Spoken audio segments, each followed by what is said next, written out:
Fasten your seatbelts. It's going to be a bumpy night.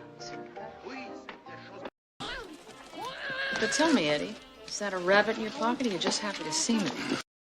Just happy to see you. Yep.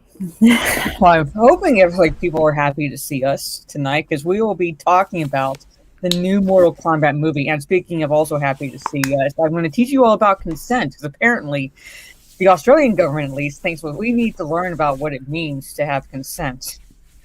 And I told Steph that I'm going to show the video that I got to watch when I was in the military, whenever we would do sexual assault prevention training, because Lord knows we needed that every fucking year. So, yes.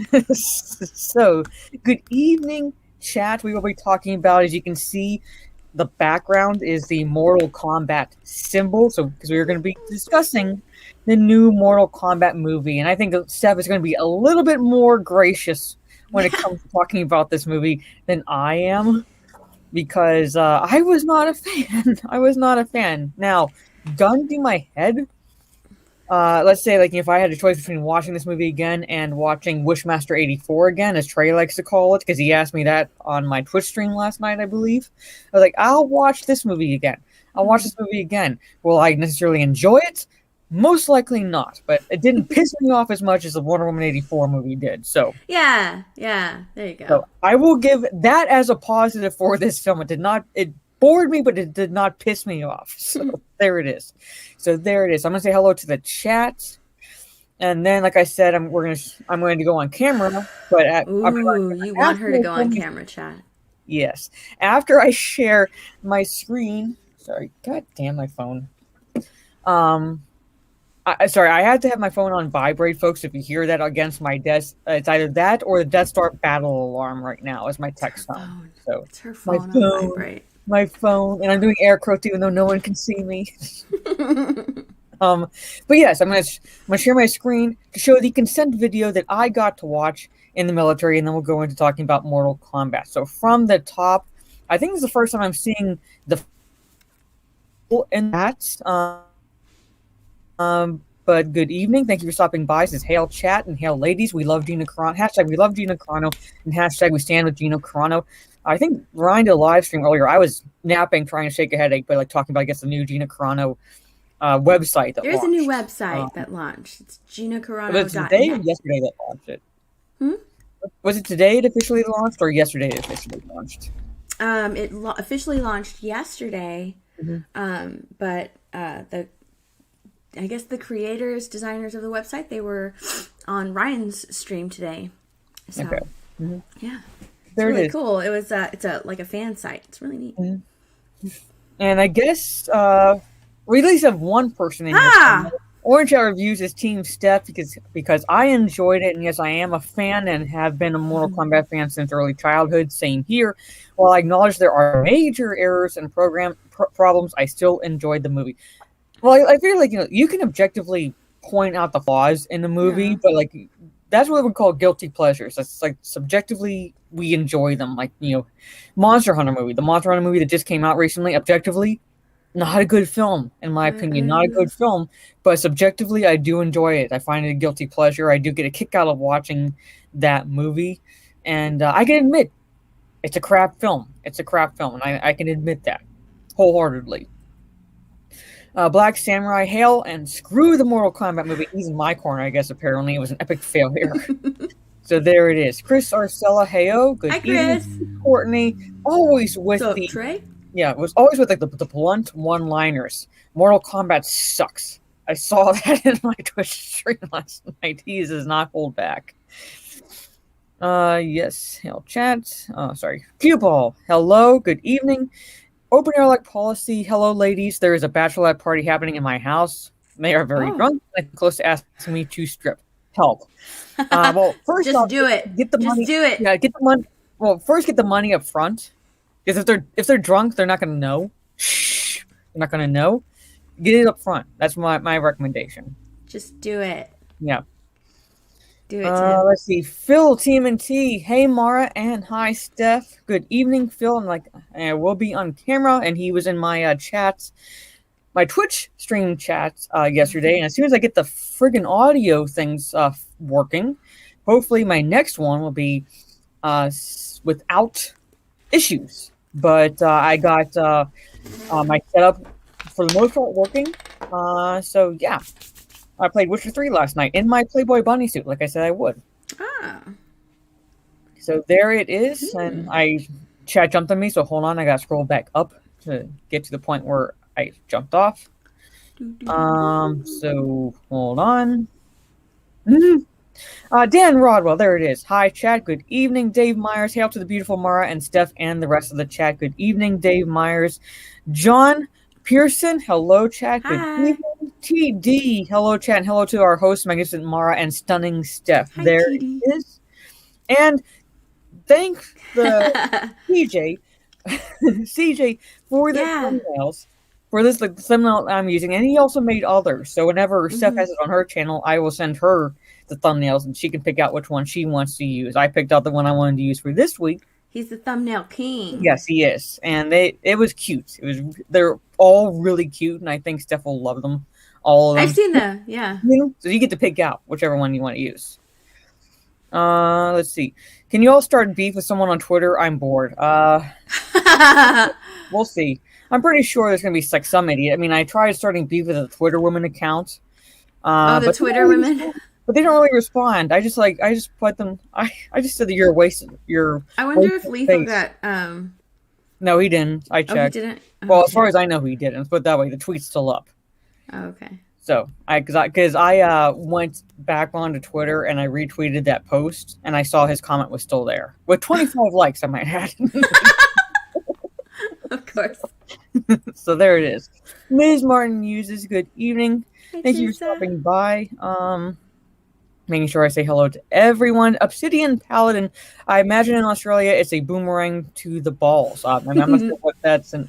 Oh, that's probably the consent thing. I don't know if you don't.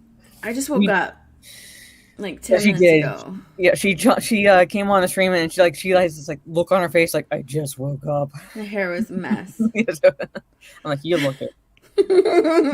Naaman's smiles. Oh, he smiles. He doesn't know grin. about that like button. He usually grins. He smiles.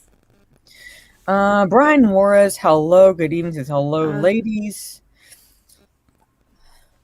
Mystic Red Knight. Hi, everyone. Hope your night is going well. It's going pretty well for me. Like I said, I'm kind of tail end of a headache that I've been fighting all day, but I'm here. I'm here to talk about Mortal Kombat with you all. Mortal Kombat. Alex McCarthy. Howdy, Mara and Steph. How's it going? Captain America 4 is S-ho. Yes. Did you know, Steph, did you know the new Captain America is black? I think I heard that somewhere. I think he's black. Yeah. I think so. I was shocked that he's black. And it's difficult for him to wear the stars and stripes. Apparently. Oh yeah. Like it was fine for Rhodey, fine for Iron Patriots, but it's hard for Falcon. And we have to feel his pain, and we have to do better, folks. We have to do better. Mark, you have to sit there and look down while he scolds you. Yeah. Yes, pretty much. Good day. Howdy, DeWitt. Good day, mates. Good evening. Tim F. Hail, lovely Hi, ladies. Tim. Good evening, Tim F. Tim F. Mortal Kombat sucked. I think I have two people in my corner right now. You're going to have the majority of people in your corner. Probably will. Yeah. Chad jumped on me again. Jesus, chat. Okay, $5 super chat from Pastor G. Thank you, Pastor G. Good evening, awesome ladies. It's been a while, but better late than never. You know, always welcome, Pastor G. If you don't make it, you can always catch the replay if I don't get pulled for a fucking copyright claim. Sorry, I don't mean to swear. Pastor. Oh, come on, Mara. God bless you both always. Yeah, he knows I swear. He knows I curse. I curse Taylor. Let's see. Apollo Patriot, hail Greek mythology, and I love my blue tweet like women, and the grind is real. Hail. Yes, the grind is real, and the struggle is real. Mark Apollo. Jacobs, hello, ladies. Jeremy wears socks and sandals. Oh, yeah, I saw that video. And he tried making the defense. It was like 1:30 in the morning, and I'm like, bullshit. You didn't know the time. Riven Dark, hello there. Good evening. Let's see, making sure I say hello. Still Shade, what's up? Jade Shadow, Angry Joe pointing out one of the writers of the Mortal Kombat movie was written by the same writers 104. Very No wonder it kind of interesting. sucked. No wonder it kind of sucked. But I still will admit I could go back, gun to my head, and watch Mortal Kombat 2021 over Wonder Woman 84. Yeah, I can't watch Wonder Woman 84. No, because Wonder Woman pissed me off. Mortal Kombat was just, that's it. After I was on watching it. You can go back and watch the replay star if you want, John Pearson, and I'm going to try to make it fairly consistent as possible, like every Friday late in the evening. So if you're up, it started about 10 p.m. Eastern, my time. I'm playing Witcher 3 now because I would normally do a gaming poll, but Witcher 3 trounced Fortnite, and I was like not really shocked there.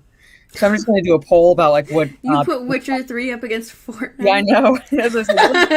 You want to go back to playing monsters or screw it? Like keep making kids cry on Fortnite. And, like 80% are like go back to slaying monsters, please. So yeah, I'm back to playing Witcher 3, and I will be giving like more options for games in the future. But for right now, I'm just going to basically focus on Witcher 3 for the time being. And CJ says, "It's a pleasure to my beautiful ladies." That's what he says. Beautiful. Brightest day with the 3 green hearts. Thank you so much. The Glam Dude. I think it's the first time I'm seeing you in the chat. Hail, chat. I liked Sub-Zero, I guess. I guess. So we'll get into that. Let's see. Making sure I say hello to everyone. Mr. Bentham, hello there. Good evening. TD's asking, how's your allergies and your headache stuff? Hope it's gone. My headache's gone. My allergies are still pretty bad. She gave her headache to me. I did. I gave it to Mara.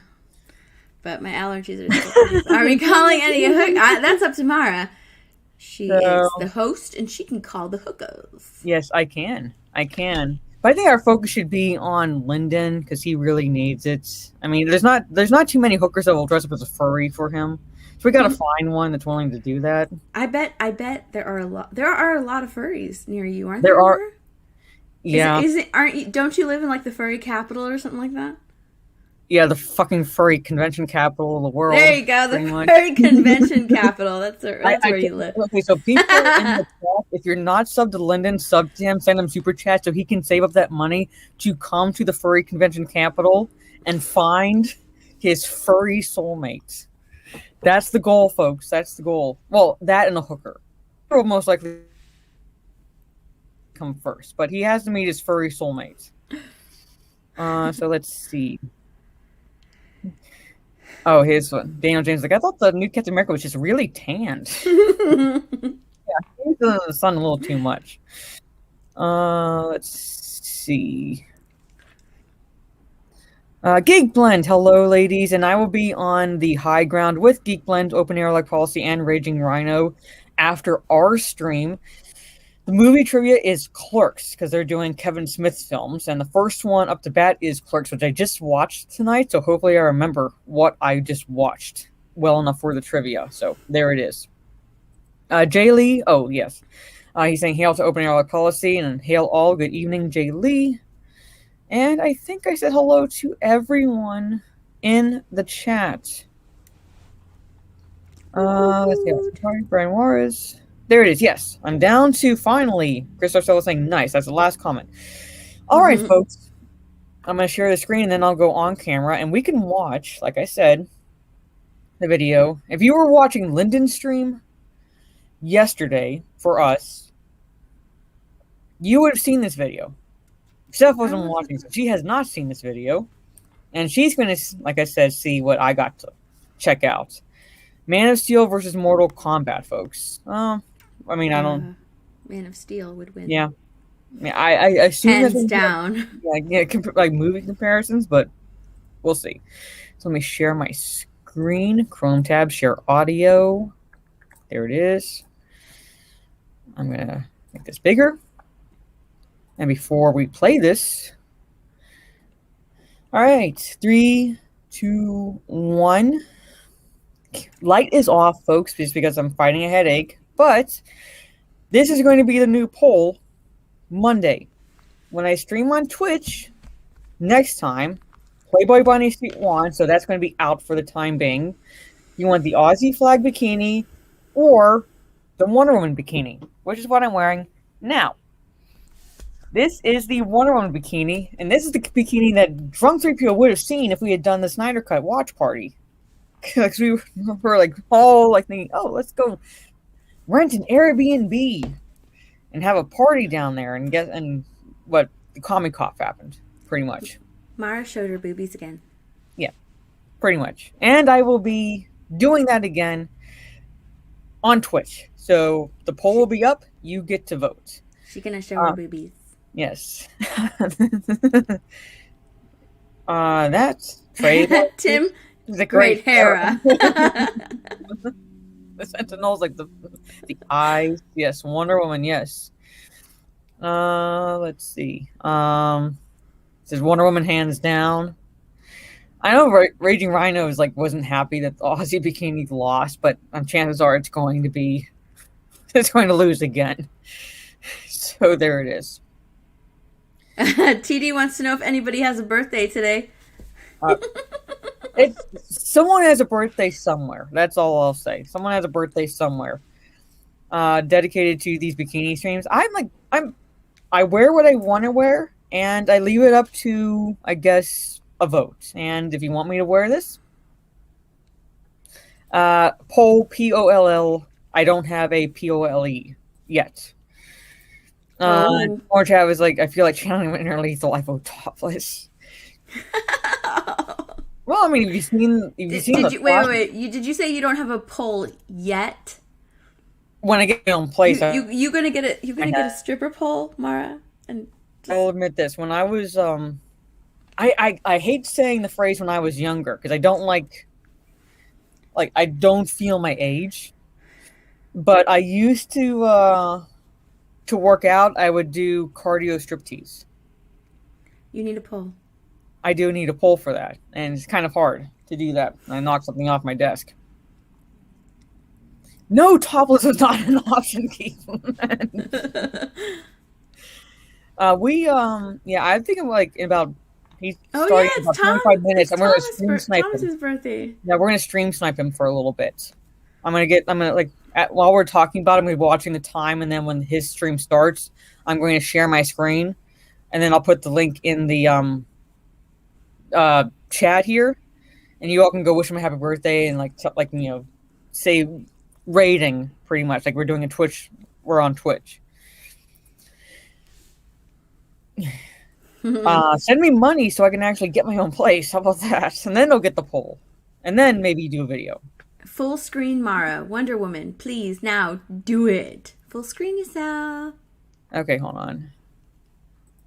Ready? All right, here. Someone's birthday is somewhere. Happy birthday! Shake your boobies.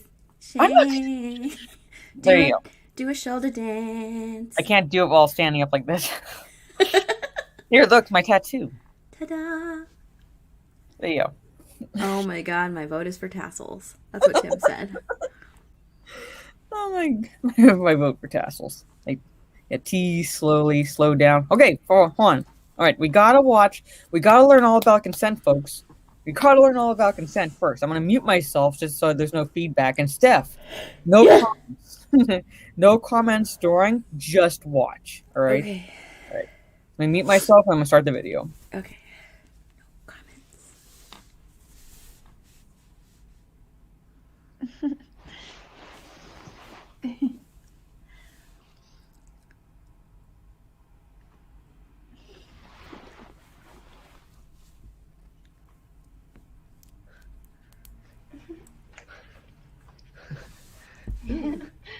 This has been such an exciting night. I feel like... I know. I do too. It's like I've known you my whole life. I mean, when Chet said he was setting me up on a blind date, I just thought... Like, who's this psycho gonna be? Totally. Yeah. I really dig the smell of your hair. Oh, that's creepy. Then why don't you get a little closer?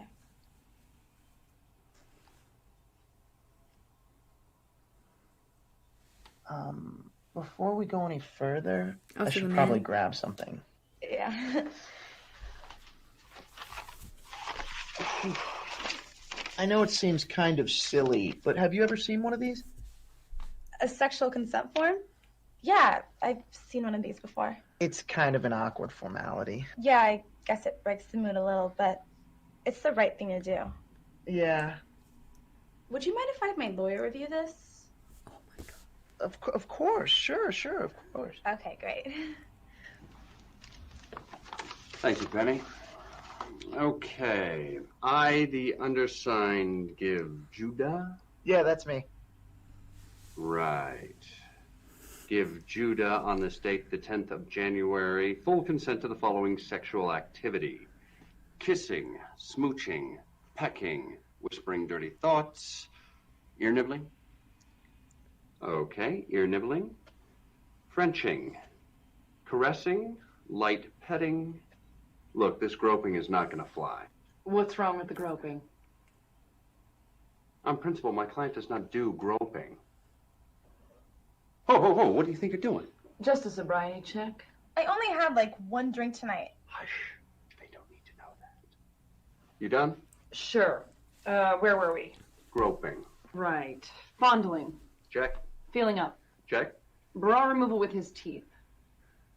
Okay, but that really doesn't do anything for my client. Fine. Breast squeezing. Check. Nipple play. Right. My client would like to clarify sucking, biting, no twisting. My client can work with that. Dry humping. Check. Tummy kissing. Check. Removal of shorts. No, we are not agreeing to anything below the belt line. My client doesn't understand. My client doesn't like to go there on the first date. My client normally wouldn't either. It's just he's never felt this close to a woman before. My client thinks it's worth the wait. But my client really likes her. My client does too, but In fact, my client may love her. my client thinks your client is saying that just to get in her pants. My client utterly objects. My client wouldn't mind if they waited for months. It's just that he knows they're right for each other. So why not just enjoy themselves in the moment? My client is starting to fall for your reasoning, but wants some insurance. For instance? My client wants unlimited phone privileges, and she wants to meet your client's parents within 1 month. 3 months. 2. Fine. My client wants your client to throw in a couple of oversized shirts or jackets that she can wear around campus as a symbol of your client's social castration. As long as your client throws in a few panties for the trophy case at the frat house. Agreed. The belt is off. Okay, my client is not interested in a hand job. Neither is mine. Great. Oral sex? That my client is interested in. 5 minutes. We want at least 10. My client will do 10 minutes as long as your client reciprocates. My client doesn't follow. My client thinks your client knows exactly what we're talking about. If your client is talking about Article 17, my client just doesn't go there. If your client wants 10 minutes of Article 16, he sure will. On principle, he just doesn't do it. My client says you can't run from second base to home plate without crossing third.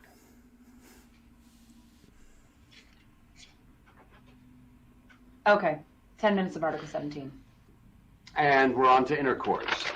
My client agrees to positions 1 through 7 as well as 13. 13? My client thinks she might as well get some enjoyment out of this. Fair enough. Well, I think we've covered just about everything. Unless, of course, I can bring up Article 20. Not in your wildest dreams. I had to ask. Okay, sign here.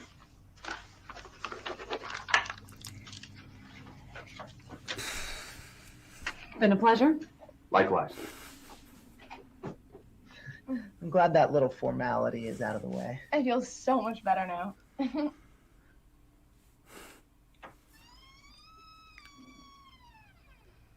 Oh, sorry. Should I go get my lawyer? You are such a pretty girl.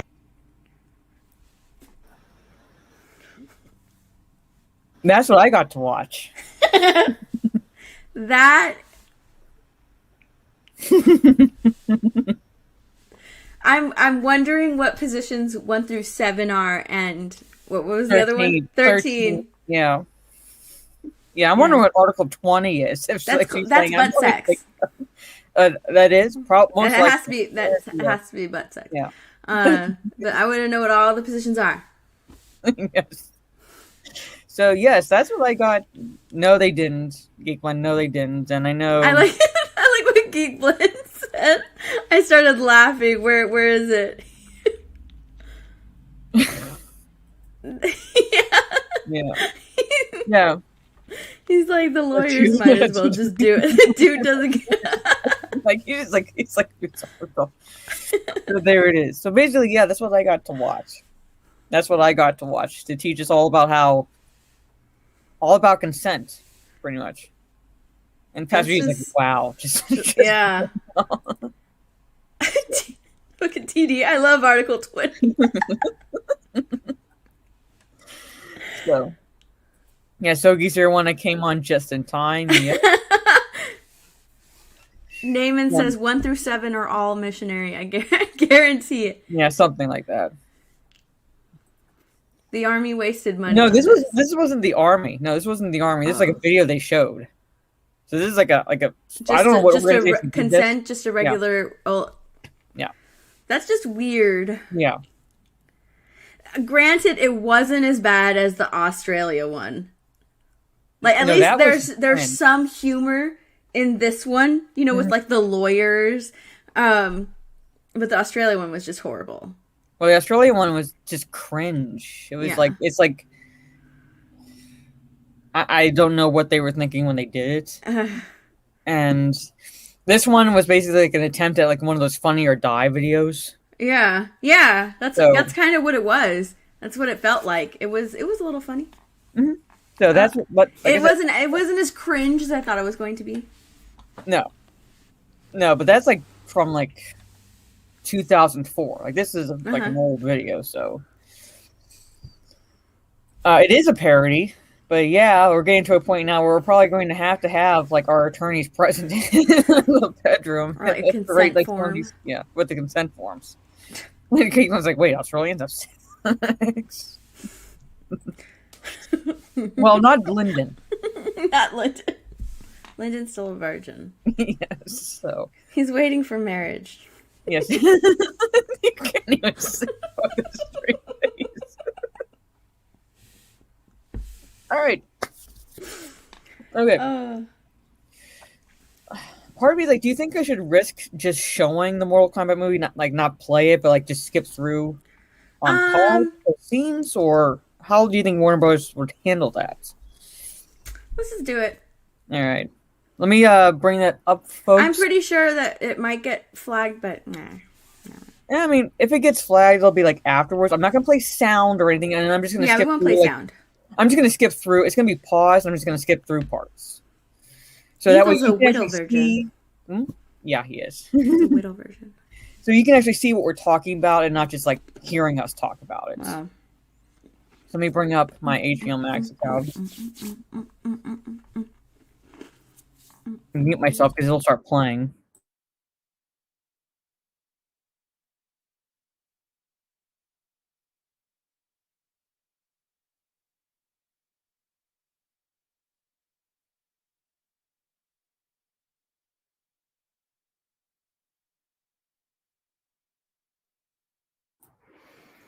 I share my screen. Okay.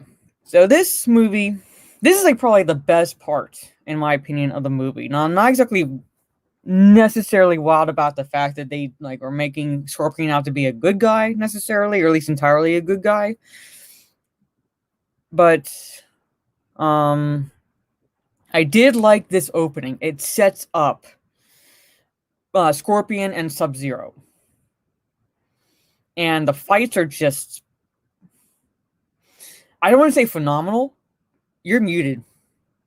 Like I see. Have I been muted? Have I been muted this whole time? I guess so, because I just look down and you're like doing this, like you're talking in.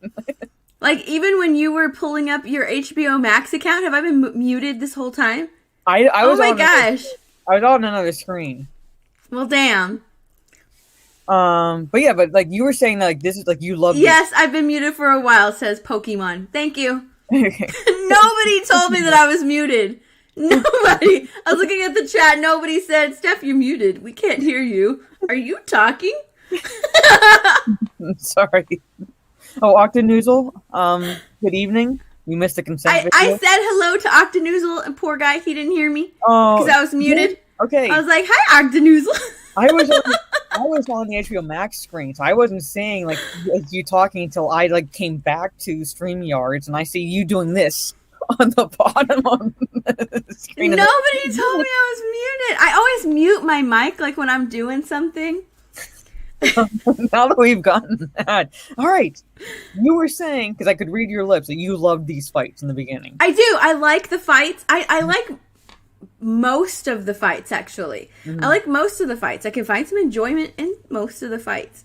But honestly, I watched this movie for the fights. That's pretty much why I watched it. Didn't watch it for the lore. I came in here for the gore. Like, I was just watching it for the fights. I really didn't care about anything else. All right, yeah. I mean, that's primarily why I watched it, but while the fights were good, some of them felt kind of lacking to me, and I don't know, like, I might have to watch them again, which is, Well, there wasn't a lot of stake to the fights. It didn't feel like they were actually going at it. It kind of felt like a dance. It did feel incredibly dance-like. Like, you could tell, I mean, it was so incredibly choreographed. Yes. To the point where I think, like, during one fight, I can't remember which one, but Cole, like, either ducks or something before they go to hit him. I can't remember. Yeah. I can't remember, but, like, and which was a shame because I wanted to watch the movie for that guy.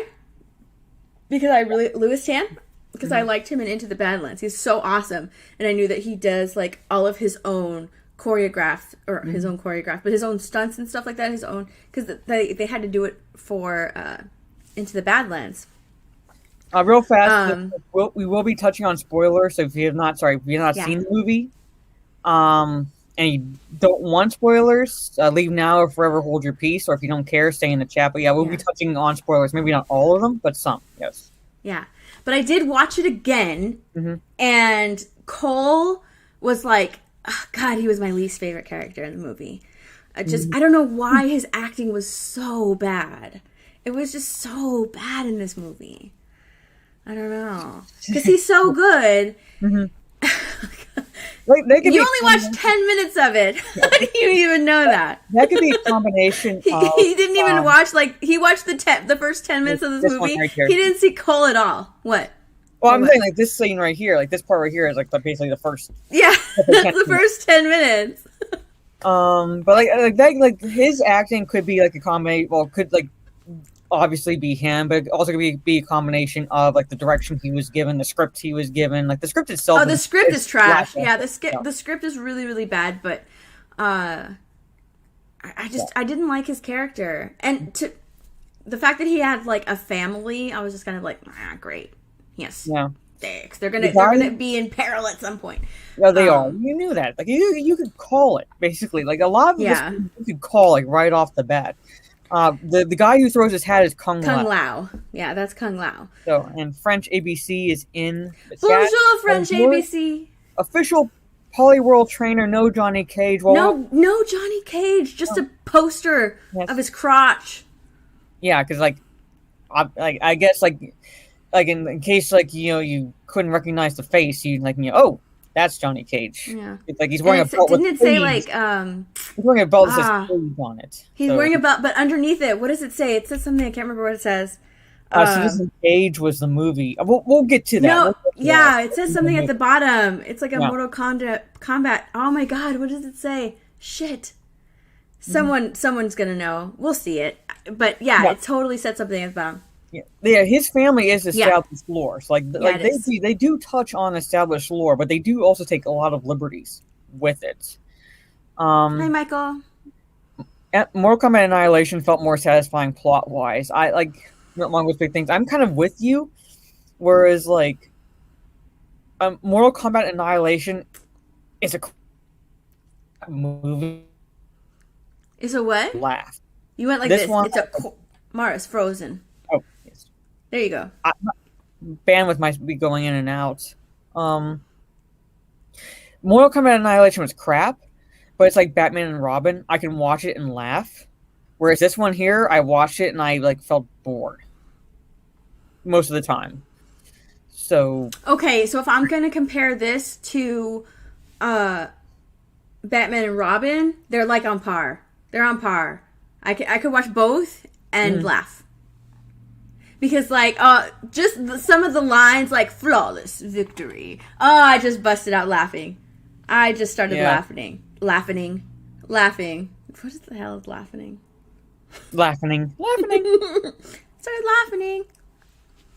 Okay, so let me so basically Scorpion, or he's Hanzo, goes to get more water, and this guy here, Bihan, is Sub-Zero. Like you could like literally call it at the beginning of this movie. Like Hanzo is gonna be Scorpion and he's gonna be Sub-Zero. This is Sub-Zero. He comes in, he takes out Hanzo's clan as well as kills his wife and son. And what Bihan doesn't like know is that Hanzo has another child. Yeah. I liked him as Sub-Zero, though. I mean, he was kind of like, some of his parts, especially like towards the end when he goes after Cole's, we'll talk about it later, but it was like like creepy almost, Almost. It was like creepy. Like they made him like into like this Michael Myers, like, Scorpion and Sub-Zero really were scary movie. Scorpion and Sub-Zero, they should have shown more of Scorpion, because the only thing you see of Scorpion after this part is like flashes of him, because like Cole's like seeing things, so he's like sees like Scorpion in hell pretty much, and then like I felt like that's like one of my big complaints, like in comparing it to the original '95 movie, is you saw more of Scorpion and Sub-Zero. Like they were actual genuine bad guys going after the good guys. Whereas this one here is, and we'll get into this, it's like Scorpion is trying to get out of hell and he needs some sort of help from his descendants. And Sub-Zero is like basically a lackey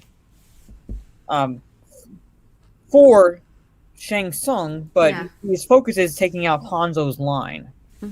So it's almost like I feel like I'm like he's just there for the most parts. Although his fights were pretty. They're awesome. Cool. I liked him. $5 super chat from Pokemon99. I loved Kano. Scorpion stole the show when he arrived. Yes, only complaint he took mask off too much. Yes, he did. Would have been ideal if he took it off before flaming. He only took it off. No. See, that's something that I rewatched it. When I rewatched it, I was like, I don't even remember how many times he took his mask off. He didn't take it off that many times. I loved Kano, by the way. I think the Aussies this morning gave him so much shit because he's just a bad representation of Aussies. He was obnoxious. He was so obnoxious, and he just wouldn't stop talking. He's basically Lethal. And that's probably why Lethal didn't like him. Okay, but I thought he was funny. I really did. He's like the standout character of the movie. I thought he was funny. But he only took his mask off 3 times. Once to show Sub-Zero, like, remember my face? Like, I'm back. Okay? The other time was to kill Sub-Zero. And then the last time was because he saw that Cole and his family were scared of him. So he's just like, he took it off so that he, like, don't worry, it's just me, protect my bloodline. And then he left. He only took it off 3 times, and all 3 times there was a reason for it. So I don't think it was that bad. I mean, I would have rather he'd maybe taken off like 1 less.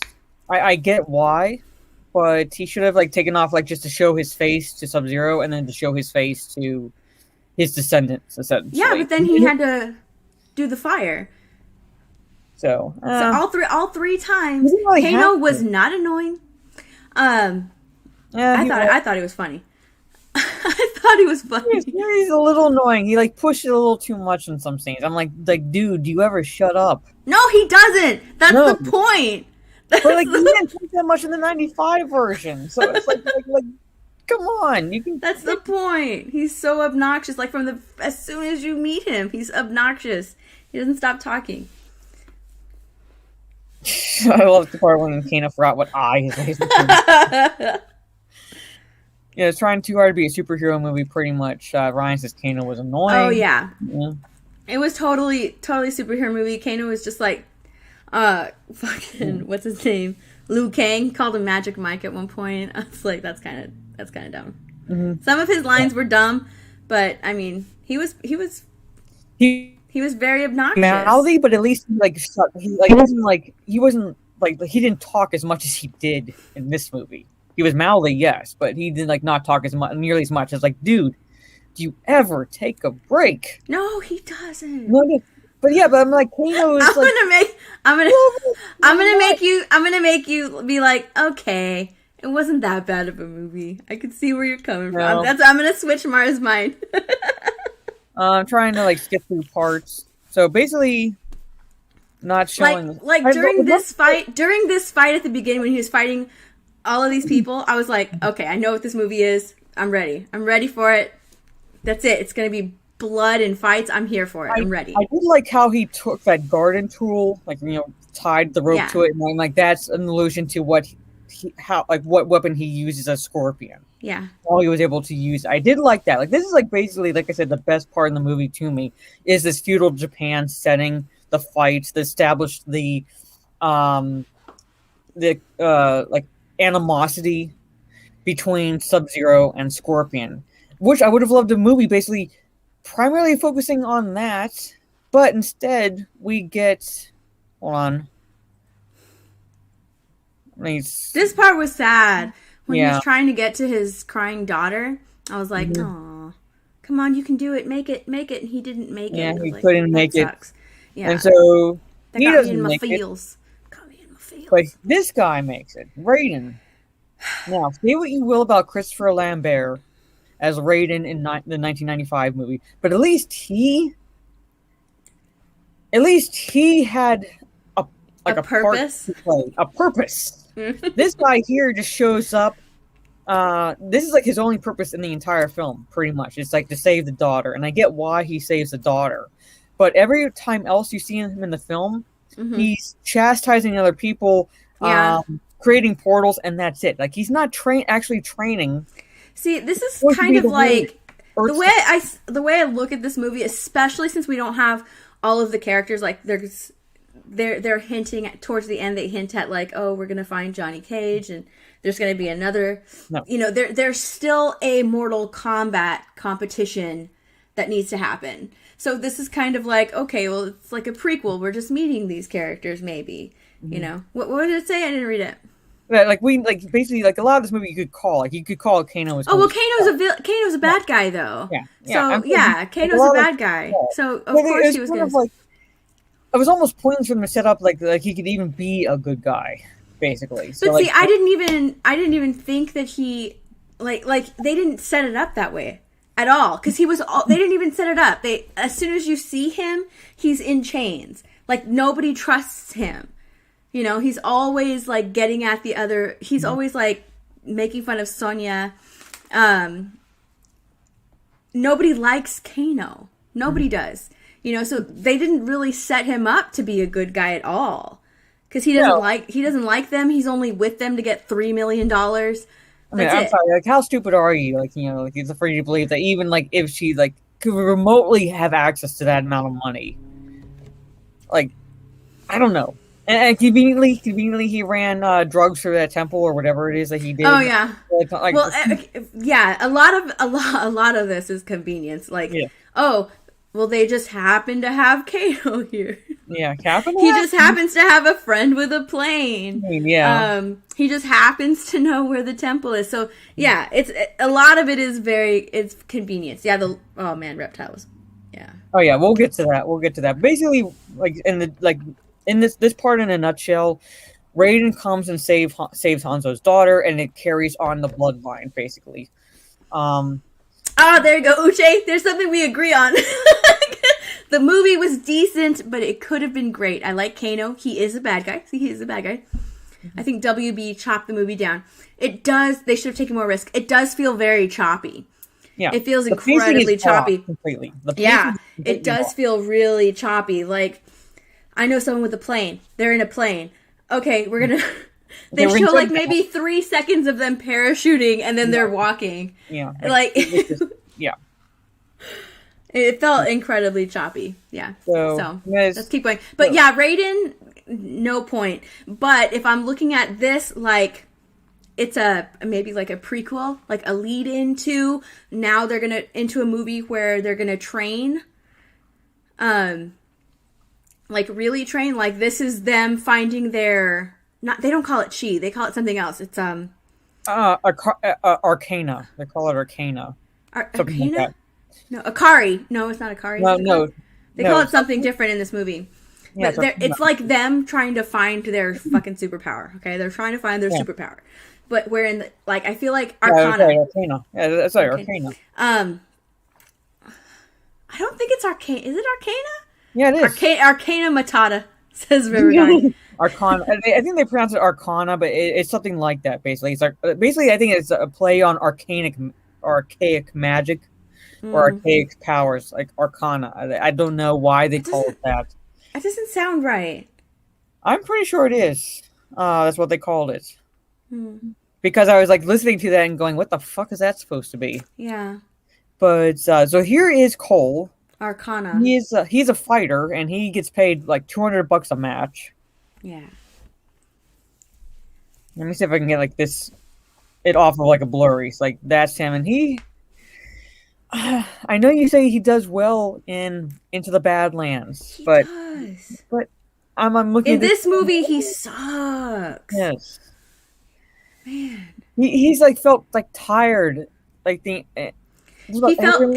He seemed like, okay. I do remember. I just finished watching it like an hour ago. It's Arcanine. You're a mite. All right. He seemed like, God, I'm forced into this. I don't want to do this, which is why I don't think that they should have given him a family. You know, because like at the very beginning, oh, this is his daughter. Oh, this is his wife. Okay, they're gonna be put in peril at some point in the movie. You know, like that's the only thing that they can give somebody for them to have some sort of like determination. His family was pretty much a MacGuffin. For the entire film, like they were there just to be put in peril, just for him to conveniently find his Arcana, pretty much. Yeah, pretty much. And I didn't really like his acting in this movie. I was so looking forward to him being in this movie too. I was let down. So basically, this is in a nutshell. Keanu Reeves. Yes, that's nice. This scene here, basically, he gets called in to fight. Like at the kind of the last minute, he gets paid $200 for it. Is that his? That's what it is. Dread Pirate Mikey. That Cole dude felt like he didn't have any confidence the whole time. That attitude doesn't really fit in the movie. It doesn't. That's exactly what it is. He doesn't have any confidence the whole time. That's why they should have Johnny Cage. Johnny Cage basically exuded confidence. Like basically, it was like cockiness for the most part, but it was like confidence. Like, and he backed it up with the fact that like, hey, like I'm an action movie star. I'm kind of like a pretty boy action movie star, but hey, I can actually fight. Yeah. Like he's got a 95 version, so he can fight. He backed up his confidence. This guy here, I'm sorry to say, like he almost acts pussy whipped. He acts, yeah, totally. It sounds like Steph hates this more than she likes it. No, I just don't like this character. And that's what I was disappointed in this character because I love this actor. A rhino shows up in it wasn't shit. So basically, this basically this is one of the biggest issues I have here with the movie. Is that is we're supposed to care about this character. This is the main character we're following. This is the main character we're supposed to root for. This is the main character that we are supposed to cheer on. And I'm like, dude, are you gonna do anything? Yeah, stop complaining. Do something. I don't care what. I didn't care. I got to the point where I was like, I don't fucking care what you do. Join Shang Tsung for all I fucking care at that point. Just do something. And he didn't. He just like he couldn't find his we'll get to this again a little bit later, but he couldn't find his arcana. Like, he was like, oh, I can't do this. Oh, I can't do this. And like, well, you're going to do it in the next 10 minutes because I know your family's going to be in peril. And I guess what? You're going to find your arcana. It's just like, you can call the plot beats in this movie. So there it is. His magical powers is being boring. so basically, like, yeah, he does this fight, and Jax finds him. Mm-hmm. And this is another problem I have with this movie. I'm trying to scroll up a little bit. Oh yeah, here's Outer Worlds. I'm trying to see. Yeah. Yeah. I am. This is Shang Tsung. And oh god, how do you pronounce the actor who played Shang Tsung in the 95 version? I can't remember how to pronounce his last name. His first name is Carey. And he also had presence. He also had like a personality to him. This guy was just reciting lines and walking around and looking like he would rather be anywhere else but in Earthrealm. And I'm like, dude, you're trying to win Earthrealm. You're trying to you're trying to get them to lose so you can take it over. Why? Like, he felt like he wanted to be anywhere else. That's another thing. That's this guy here, Shang Tsung, the actor who plays Shang Tsung. He felt like his delivery of lines. I'm not saying necessarily like, you know, the look of the character, but like the way he delivered lines felt kind of like came off to me like he would have rather been anywhere else than Earthrealm. I'm like, you're trying to take this place over, so why? It came off as you all are beneath me. To me, that's how it came off to me. Like, you all are beneath this me. This guy here. I knew his first name was Carey. I was like, how do you pronounce his last name? He played Shang Tsung in the 95. You know, kind of like I'm royalty. Like, that's how he came off. Like, I'm royalty. Y'all are beneath me. Hurry up and finish them. Hurry up. The way you delivered the lines, I get that attitude, but the way you delivered the lines, like Trey Courtney says, it came off as a generic villain. Again, presence. Say what you will about Raiden and Shang Tsung, and say what you will about the 95 movie, they at least had some presence with like the lines they delivered, how they interacted with the other characters. Like, you felt like, hey, this guy could be Raiden, or this guy could be Shang Tsung. This guy here, well, he did have that attitude, I will grant you that. Mm-hmm. How he delivered the lines, I'm like, did you take a Valium or something before you came on set? No, I don't think so. I think he knows that he's powerful, so he's just kind of like... Yeah, but even in the game... He has to look at, you know... Even in the game, it's like he had... I keep saying it's, I keep harping on this, personality. It's like, and it felt like these actors were just there to read the lines and get a paycheck. No, it felt like Cole was there to read the lines and get a paycheck. Definitely Cole. All the rest of them, like, I swear, Kano, the guy that played Kano, he looked like he was having fun. He looked like he was having a lot of fun during the making of this movie. This guy was just kind of like, I am, you know, no. Okay, Cole and Liu Kang. Okay, those two are kind of like blah blah blah. Oh yeah, but like the actor who played Kano, I'll also give you this. Like, he was actually the one who tried. He was the one who actually tried with this character, had fun with this character. I do still maintain he should have shut up occasionally, but I don't think so. He's very mouthy. I don't think so. I think he played him totally fine. You can be mouthy, still do it in a way that it's like a little bit goes a long way, and I think that he overdid it with his character. I don't think so. I think he's just like my dude on Quaaludes. Pretty much. Shao Kahn, no, not Shao Kahn. They didn't really exactly have a lot of characters in this movie, and the characters they did have, I'm like, really? But so this is Shang Tsung, and he's talking with Bi-Han, aka Sub-Zero. Bi-Han has become Sub-Zero. Mm-hmm. So he's talking here, and then trying to figure. Jax, let me scroll up, comes to see. He asks to see Cole's mark, his birthmark. Yeah, which is stupid. Why does this damn thing I stop on a particular part and it jumps. There it is. There's Jax. Yeah. That dude's dope. I liked him. Well, like, but the I liked his relationship with Sonya. The Mark thing I hated because, one, Sonya didn't have one. I didn't like that Sonya didn't have one, though. Yeah. She's I did not like that she didn't have one. And two, as Rhino pointed out on the Full Aussie, if you even accidentally killed one of the fighters that had the mark, and you're a crap fighter yourself, but you somehow got off a lucky shot, and you have the mark, guess what? You're in the tournament. So like, this is supposed to be the best of the best fighters on this realm. Yeah, but I mean, it makes sense. You know, I mean, they have like their backstory where they were special forces, and you see them both like kick ass during the movie. Especially Sonya, you see her kick ass a lot in the movie. That's convenience. That's convenience. You know these characters. But I'm saying it's like the way it's set up, where you get the mark if you kill them. Yeah. Basically some Joe Schmo schmuck could accidentally kill Jax, and guess what? Joe Schmo has the mark. But they're supposed to be like the best of the best fighters.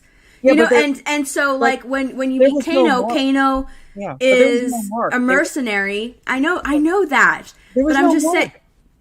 There was no mark. They were just chosen because they were the best of the best. Like, the fact that there is a mark is just stupid. It's convenient for people who aren't familiar with Mortal Kombat. 95 version did it perfectly. They were just chosen. Like, I don't know how, like, why. Like, yes, it makes no sense. Bi-Han would have had one when he killed Hanzo. It makes no sense.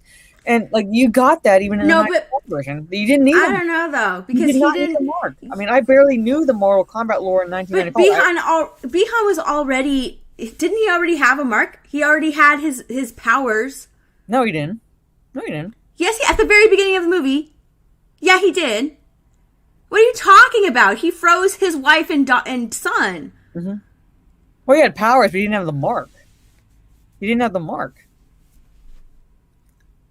Isn't that what gives you your powers? Is the mark, having the mark? It's when you're chosen for the tournament, which I might add, there was no fucking tournament in this movie.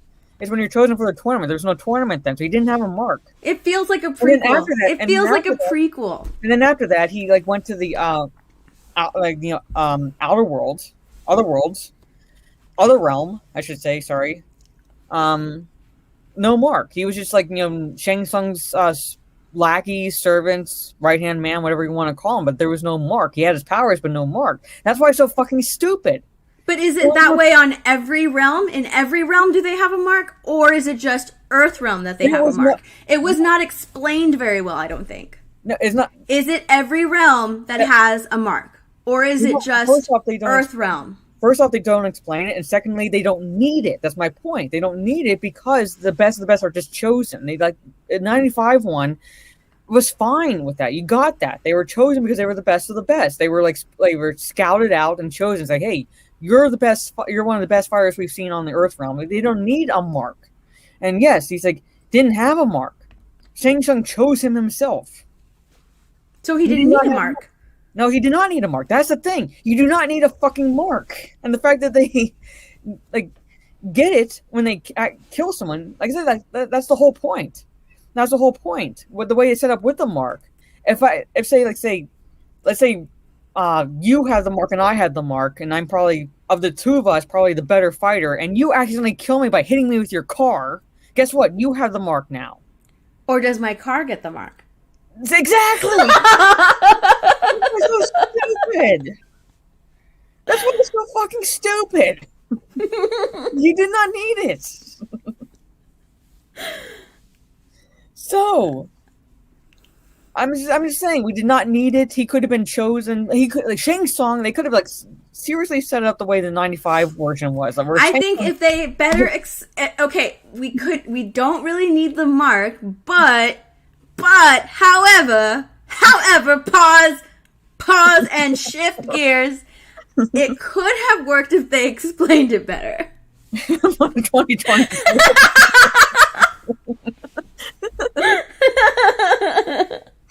So maybe if they explained it better, but the 95 version just had basically Shang Tsung in normal form, essentially walking around and going, like you're a good fighter, you're joining the tournament, kind of like pick like they're getting picked. They're basically getting picked to join the tournament. Like I said, did not need the mark. Who is this Mark guy? I don't know. We're trying to figure it out. So, all right. What if I have a birthmark? Does that count? Cole had a birthmark because it's a lineage thing. Mm-hmm. Yeah. Which also, he didn't kill anyone. So how did he get one? He was born with it. It was a birth thing. So, I think what's his name too? Did Kung Lao also, because he was also a descendant, does he also have a birthmark as well, or is it just Cole? Because Cole is a descendant. They don't explain that. They don't explain, but the thing is, here it is. Right here. He's born with it. Maybe he's born with it. Maybe it's Maybelline. But he was born with it. So are some born with it? So are some born with it, and then they get taken out by a better fighter? Because, what's his name? Raiden does say, like, I was hoping that that fighting spirit or whatever would have been passed down generation to generation, but you're not as powerful as your ancestors were, So that's why he sends him back. He's like, you're just a liability. You could easily be taken out. Someone can take your mark. So are the people that were previously taken out descendants who have the mark, who, just didn't get that quality, I suppose. And that's how come they were able to be taken out. That's why they were able to be taken out so easily. Could that explain it? No. Possibly just a little bit. Maybe just a little bit. I think you're trying to become way too much. I'm maintaining the mark was stupid. Did not need the mark. I think with a little bit more explaining, it could have made sense. But yeah, I think it's just way complicated. Okay, so basically, Jax freaks him out. Somehow, they don't actually show Kung Lao with a mark, but he does explain that he's descendant from Yes, he is descendant, but did he have the? But they don't explain if he had the mark or not, or if he got the mark because he killed someone with the mark. See, that's the thing. No, but he's a descendant, though. See, he's a descendant, so I'm assuming that he has a mark because he's a descendant, as is Cole, because he's a descendant. I am trying. I'm really trying. See, all right. It probably could have been 3 hours. It probably would have been better explained if they had made it closer to 3 hours and chopped it down to the 2 that they made it. Uche says, I think if you are a descendant of a marked warrior, Scorpion was one of the greatest, it may be passed down the bloodline. That's how it was explained by Raiden. But that's how it was explained by Raiden. That's why that's why he was born with the mark. But Hanzo didn't have the mark. Hanzo did have a mark. You saw it when he was getting water. He did have a mark. Oh yeah, he did. He had the yes, he had the mark. With Sub-Zero, you did not see the mark. He was chosen by Shang Tsung. But he was also cheating. He wasn't. He was defying the rules of Mortal Kombat. He was also cheating. No, later on. I'm saying that. No, as soon as he chose somebody, he was cheating. There was no Mortal Kombat then, so you can't say he was cheating.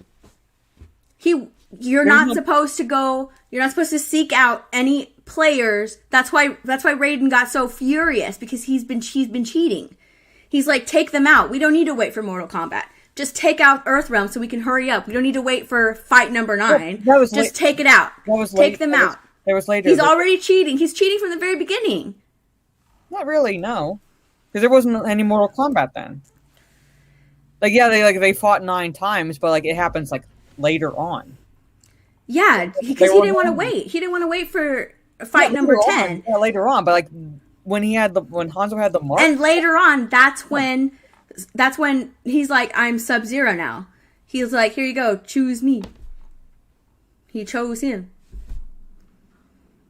Well, he was basically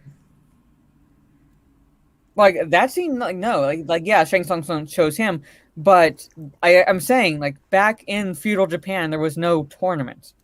There was no there was nothing that would have that was technically no cheating at that time. It happens later. That's not what I'm saying.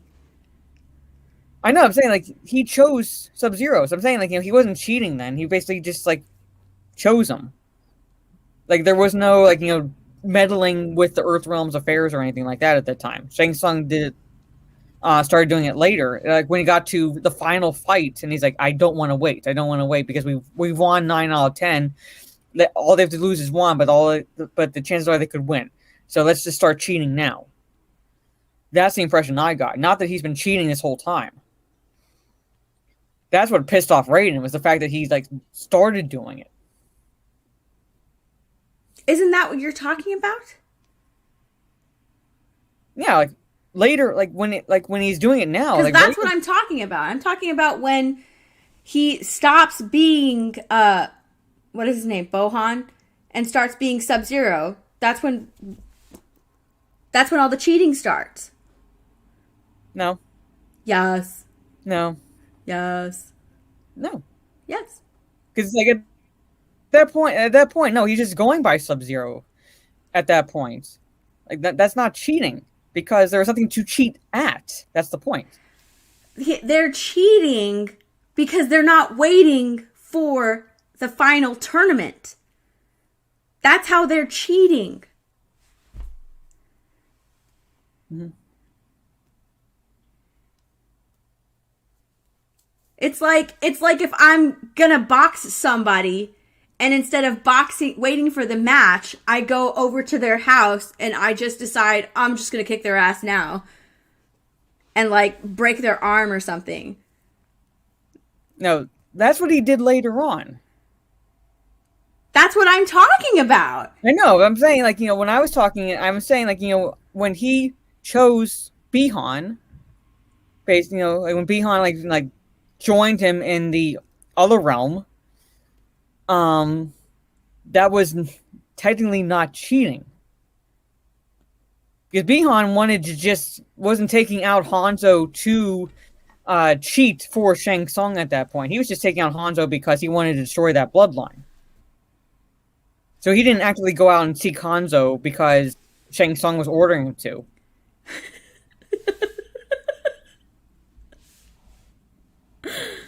Sir Cummingsworth says, so in conclusion, do not watch the movie. It gives you migraines. Yeah, pretty much. Uchi said, no, they've been cheating. He said they didn't win 9 tournaments by following the rules. Yeah, but no tournaments were happening then. That's my point. The tournaments are happening then. That's what they've won 9 tournaments. The tournaments did happen. There's even murals showing the tournaments. What are you talking about? Not in that case. That's my point. Not in what case? When Bihan went after Hanzo. No, that wasn't a tournament. Yeah, that's what I'm saying. So technically not cheating. Bihan just went after Hanzo because he wanted to take out that bloodline. That was the whole fucking focus for Bihan. Was just taking out that bloodline. Was not just going after Hanzo. If he just wanted to go after Hanzo, he would just kill them and not going after his family. So that was not acting on Shang Tsung's orders. That was just Bihan being a dick. That's like started the whole animosity between Sub-Zero and Scorpion. I know. So I'm saying, in that instance, not cheating. Yes, they've cheated 9 times, but that was not an instance of cheating. Is my point. That instance when you see at the beginning of the movie, not an instance of cheating. Otherwise, Bihan would have needed to kill Hanzo for his mark, or just to get his mark. But doesn't he say right after he kills them? He says for the something. Yeah, they're just mortal enemies. They basically they're going after the clans. That's it. Okay. So in that instance, they're just setting up their story. That's fine. I'm not saying that was. No, I'm saying that's not. I never said that was an instance of cheating. Mm-hmm. Well, that's what I was saying, and then you were saying no, they have cheated. And I'm saying that point. They have cheated in the past, but I never said that point right there was an example of cheating. That's what I was talking about. When Bihan becomes Sub-Zero, that's basically Shang Tsung just choosing him. That's what I said. Yeah, but after that, yes, they basically That's what I've been saying, Mara. But I was talking about that moment. That's what I've been saying. But I was talking about that moment, that instance. And I never said that moment was an instance of cheating. But that's what I was talking about. Then you started talking about them cheating. And I'm like, no, in that moment, where that fight, no, they weren't. So, pretty much. Oh my god! Like, went around in like 5 circles right now. I know he's been Sub-Zero for centuries. I know that. They fucking established that at the beginning. He had his powers, but they were like clans. The clans were mortal enemies, even though Bi-Han is fucking Chinese, speaking Chinese, and Hanzo is speaking Japanese. Yeah. So, all right.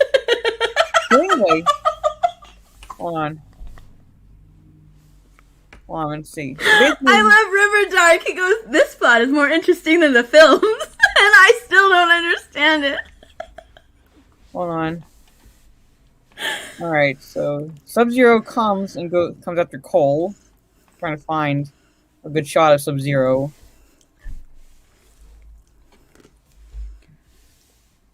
Let's see. This scene was pretty cool. I really like that scene. I like the effect that they used for the snow. How it starts snowing and then it kind of like stops and then it goes back up. I love this effect. So this, like, the effects are pretty cool. Like I said, like some of the effects, especially the blood, looked kind of blah. But this effect was actually really cool. I really enjoyed this effect. There's a part where the CGI like really fucking stands out. I'm like, you couldn't polish it up remotely, but like when Sub-Zero's on screen, he kind of steals the scene. He does, yeah. So, I liked Sub-Zero. So he comes after Cole, and so Jack saves Cole and his family, and then they encounter Sub-Zero. And he tells him to go look for Sonya. He gives him directions. Now this part, okay, I know that Lethal was like, yes. They said don't take him on your own, and then he goes and he takes him on his own. He never said don't go after him alone. Well, not this part, no, but a military person would not have done this. Even if you're a veteran, you would not have done this because you're literally just witnessing this guy controlling the elements, and that tells you that this guy is like not human. Yeah, but didn't what's her name? Sonya later on explains that the guy that Jax took out to get his mark had superhuman abilities. But it took out a bunch of people. So yeah. I think that with keeping that in mind, possibly this character wouldn't really of course he would see him as a threat, but I still think that he would have gone in. Yes. No, Aaron, I haven't watched any of the episodes. And pause. No, I watched the first episode and that was it. I guess you talk about Sonya, which I do have a nitpick when it comes to. Yeah, they were special forces agent, both of them. I liked his relationship with Sonya. I really did. So this one, like, he goes out, he fights Sub-Zero, which is very good. He loses his arms. Oh, that really creeped me out. Let me see. So basically, that's what I'm saying. I think like they gave Sub-Zero like this creepy element to him in this movie. I really liked it because I mean, look at his face. He's just like, oh my god, what is happening? Like that really creeped me out. Mm-hmm. Yeah. So I'm not. They don't really elaborate on like how Jax killed the other superhuman, but at the same time, it's like, again, yes, he did take out like someone with superhuman abilities, but at the same time, I'm saying maybe it's my military vet's background, but he would not have gone in by himself. Not by himself, but I mean, consider his options here. He had a man with his family. He's not gonna, and he even told Cole, because Cole offered, like, let's go and take him together. And he's like, are you kidding? Do you want your family in the morgue? Do you want them on a slab in the morgue? Take your family and get out of here. Yeah, considering his options and considering his background of going into danger as a special forces member, I can kind of see why he would go in and let Cole save his family. Because he's not going to put these innocent people in harm's way. But then Sub-Zero doesn't even track Cole down to wherever he puts his family. He doesn't even track Cole down to where Sonya Blade is. So basically, like, Jax could have gone with them at that point. No, because he went back, and then they sent Reptile, which that's a whole nother thing. Well, they sent Reptile after that. But I'm saying like Sub-Zero didn't track them. So Jax literally No, because he goes back. He goes back to Outer. Yeah. He goes back to Outer Realm. He didn't even bother tracking Cole, and that was his target, one of his targets. So, but you have to remember, he was sent there. Didn't you see the cloud that he came out of? He was sent there. It's not. Yeah, but he's sent there to get Cole. He goes after Cole, and he doesn't even bother to say, "Hey, can he's going after people with marks, not specifically Cole, because he doesn't know that he's a descendant yet. Well, it doesn't matter. He doesn't know. He doesn't know he's going after people with marks. He just took one out, so he completed this one. So I'm saying, like, so he goes back. But he goes back to Outer World. Outer World. Sorry, not Outer Realm. He goes back to Outer World. Okay, yeah, he went after Cole's family first. That's the thing. He was going after specifically Cole. Cole had a mark, yes, but he went after the family first. Jax just happened to was there and drove up and saved them. But he didn't happen to be there. He was there looking at Cole. He's like, "Hey, Sonya, I found him." I know. Okay, yes. I'm saying he happened to be there because he was watching Cole, and he drove up. But Sub-Zero went after Cole and his family first. Uh-huh. So that told me in that scene that Cole was supposed to be the target. So, yes, Sub-Zero did take out Jax, but Sub-Zero came for Cole specifically. So he didn't bother tracking him at all after that. So, but he's going after people with marks. So Jax could have gone with them. Yeah, but he was like teleported there to that one location, and then they took off. So, yeah, Jax should have gone with them. That's the whole fucking point. He didn't go anywhere else after that. Sub-Zero didn't go anywhere else after that, so Jax could have gone with them. How is he supposed to track them? My point exactly. Like, Jax is worried about the fact that he needs to get Cole out of there because Sub-Zero's after him. And he achieved that. He got them out of there because he gave him the truck and told him to get out of there while he distracted Sub-Zero. But Sub-Zero didn't even bother. How is he supposed to track them, Mara? I'm saying he doesn't. He got there at one specific point. Jax could have gone with them because Sub-Zero wasn't. He's distracting them so they could get away because Jax has his because Cole has his family there. So he's distracting Sub-Zero so Cole can get his innocent family members out of the way. Gone. Jax could have gone with them. No, he couldn't. He couldn't have gone with them. Yes, he could have because he couldn't have gone with them because that puts the innocent in his mind, the innocent civilians in danger. So no. All they did with his special forces background, he's not going to put fucking shack. They left him in the shack unprotected. Because they're not after his family. They don't know. No, stop. Right there. They don't know yet that Cole is a descendant. They don't find that out until later. And that's why Sub-Zero goes after his family. They don't care about his family yet. I'm not talking about that. I'm talking about they leave them anyway. Jax could have gone with Cole, left the family, and then gone with Cole to Sonya's. He didn't have to stay behind is my point. Because Sub-Zero only went to that specific point. He didn't have any tracking abilities or anything. So Jax did not have to stay there. He was gonna kill anyone with a mark. And to me, it felt like I'm gonna distract this dude while he gets away with his family because he has innocent people with him. He doesn't want these innocent people to end up in a morgue on a slab. And he even says that in the movie. So he has his daughter with him. He has his wife with them. Which, again, he's going after champions, but at the same time, after this point, he doesn't even bother looking for the other champions for a fucking long while. So Jax could have gone with them because Shang Tsung sent Reptile to Sonya's. So Jax could have been there. He literally could have been there. He did not have to stay behind to even distract Sub-Zero. Sub-Zero. I think that he did that anyways. He was a diversion. He did that anyways. And you kind of find out why later because he has that military background. Again, military background, he would not have done that. I don't fucking care if he's special forces or whatever. I'm talking from a military background experience. He would not have done that. Okay. He would not have done that. His focus would have I been think that he was just trying not to put innocent civilians in danger.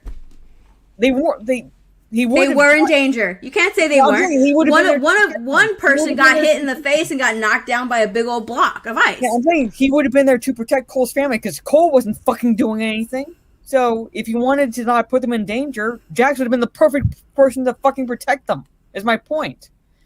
So the fact that he stayed behind just to conveniently lose his arms, no, that was pure plot convenience at that point. He did not have to stay. It was like basically, hey, we're gonna have him lose his arms because we know Jax loses his arms in the lore, and somehow end up in Raiden's temple. Anyway, he didn't somehow end up in Raiden's temple. That was actually explained later. But okay. Now I'm saying that when I say somehow, I don't mean like there was no explanation. I just mean like he just shows up later. So it's like because he was brought there by Liu Kang. Because Liu Kang happened to find him. No, because Liu Kang was charged with finding all of the Earth with finding all of the people like Earth's fighters or whatever. Were they even hunting Sub-Zero for years? Did they even fucking explain that? They don't. They don't. They were trying to figure out the Mortal Kombat thing, like what was going on, but they weren't specifically hunting Sub-Zero. They weren't. They weren't. So, again, would not have done this. But he did do it. So that's the point. That's the whole point. But he did do it. Written by but he did do who it. do not understand military tactics. This is written by people who do not understand that. So,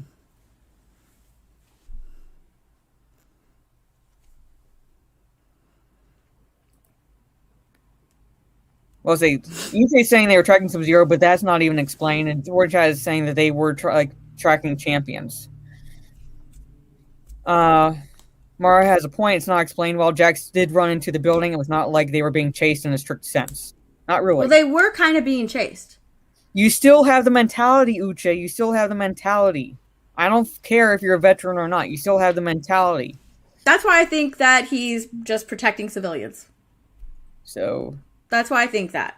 Because he's protecting civilians. So Cole leaves him in this shed. See if I can see a good shot of her. This is supposed to be Melina. That's a fucking horrible Melina. And she does jack all in the movie until the end. She doesn't even have the teeth until the end. Yeah, her teeth look dope, though, when she does bring them out. Okay, so they look pretty dope. Cole finds Sonya, and here's my nitpick in this scene. Let's see if I can find a shot of the picture.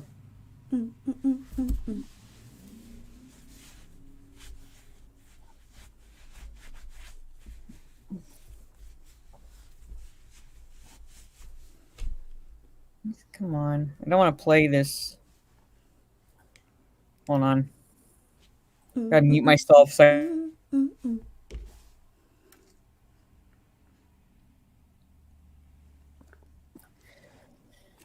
This also tells me that they know jack shit about the military.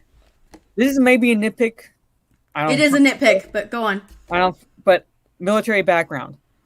In a professional picture, a professional portrait when you're in your uniform, her hair would not be like that. Oh, you gotta say that's a nitpick, Mara. I could understand if this was a military movie, but it's not. She's still supposed to be a military veteran. Yeah, if it was a military movie, but it's not. That's supposed to be her in uniform. I have my professional portrait. Still, like, my parents still have it framed. You're in the military, you slick your hair back, you put it in that's a nitpick to me. Like, there's so much more. There's so much more in this movie that you could nitpick. This is something simple. Her hair would have been tied back. If you're going to put effort into talking about her special forces background with Jax, then at least put a little bit of effort into looking like having that portrait look professional. She's supposed to be a badass military veteran. Pretty much. I don't like I said, you can call it a nitpick. It's a nitpick. But that's not how I saw that picture, and I was like, you gotta be fucking kidding me. Of all the movies to bring out a spirited debate, it's Mortal Kombat. Yeah. Well, and Wonder Woman 84. But I think that we were both on board with how we felt about Wonder Woman 84, whereas this one, I kind of liked it more than Mara did. Oh, So. she definitely liked it more than that. She definitely liked it. But I'm saying, like, that's, like, again, I'm coming in from my military background. I'm looking at this because these are supposed to be military people. They're supposed to be special forces. They are, and I think that they focus more on their relationship more than they do like this photo. Mm-hmm. You know, I think that is a definite. It is a nitpick, but at the same time, it's like if you're going, and it's not like they focus on the photo for a long time. No, but I saw, and I could understand if this was a military movie, and it has to be incredibly. Okay, first off, not every military movie is accurate. I've seen a lot of military movies where I'm like, that is fucking bullshit. That never happens. Mm-hmm. So you can't say if it was a military movie they would be accurate. And secondly, to me, it's a nitpick, but it doesn't really matter because she's supposed to be. It's established that she's special forces, ex-special forces. She's supposed to be like a badass military veteran. And I'm like, if you're going to just slick the fucking hair back for one picture, pretty much. Like, could you put like at least that effort into it? Yes, it's fine, nitpick. And I'm with Lethal. It's raw trash. I did not like this movie. Talking about it, I'm hating it more and more, pretty much.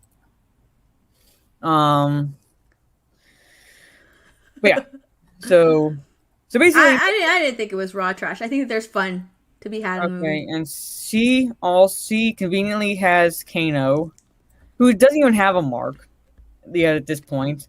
Who? Chained up. Kano. Kano has a mark. It's on his neck. Oh yeah. What am I saying? Like, she has him chained up because he killed the guy with the mark. And she doesn't trust him. Because she was going to save that guy with the mark, and he killed her. He killed the guy. Mm-hmm. But so she doesn't trust him. That's why he's tied up. Yeah, she could have just killed. It's like if she didn't trust him, she could have just killed him. He even offered to have her kill him, but she couldn't do it. She can't do it. She's not a killer like that unless her life is in peril. Where at the very end of the movie, her life is in peril because he's about to kill her. So then she kills him. Mm-hmm. Conveniently. Not conveniently. Yeah, a little conveniently because that she was pitted up against him. So no, we're not going to do this. Oh God. So we are not even like 30 fucking minutes into this movie, and there's like an hour and 18 left to talk about. Conveniently had a plane. Conveniently, he knows where his stuff is very convenient. I said that at the beginning of the stream. That was very convenient. That he knew where Raiden's temple was. He knew he had a friend with a plane. He was there tied up. I laughed at this part. Kano wins. That part got me. I was like, oh man, okay. But like I said, at the very beginning of the movie, once all that blood just came gushing out of everybody, I knew what I was in for. So I was just gonna be like, all right, I'm having fun. Mm-hmm. And this is Reptile, and he looks trash. Yeah. Useless. He was useless in the movie. Pretty much gets killed in like the only scene he's in. Let's see. Kano knows where the temple is. He has a friend with you didn't play it. You should have played it. Kano wins. No, I don't. That part was awesome. I was like, oh man. I don't even want to play it. That's the thing. Okay, they meet Liu Kang. This is Liu Kang here. Because again, they're wondering. He was a little bitch boy. I kind of like him. And I don't think it was good. What was I going to say? But they're wandering in one direction, and then he leads them in another direction. So I'm like, did he honestly really know where this temple was, or was he like bullshitting the entire time? I don't know. He might have been bullshitting because when he leads them the other way, Sonya takes the GPS away from him. It's like, ugh, like, you stupid motherfucker. Like, she looks at him like that. It just made me laugh. And that you kind of knew that because they were like, how far is it? He's like, oh, I don't know, 25K, 32, 30. We'll just say 35 so you won't be disappointed. Like, really? Do you really know where it's at or not? I just thought it was funny. I laughed a lot in this movie. Yeah, I'm calling it Reptile. Like, there's no name, but like basically, like it's basically like They named like, him. He was named. Yeah, like they do name it, but it's like it's not Reptile. I'm just calling it Reptile because it's like just easier because I can't really remember the name. But the like Reptile was not like no point.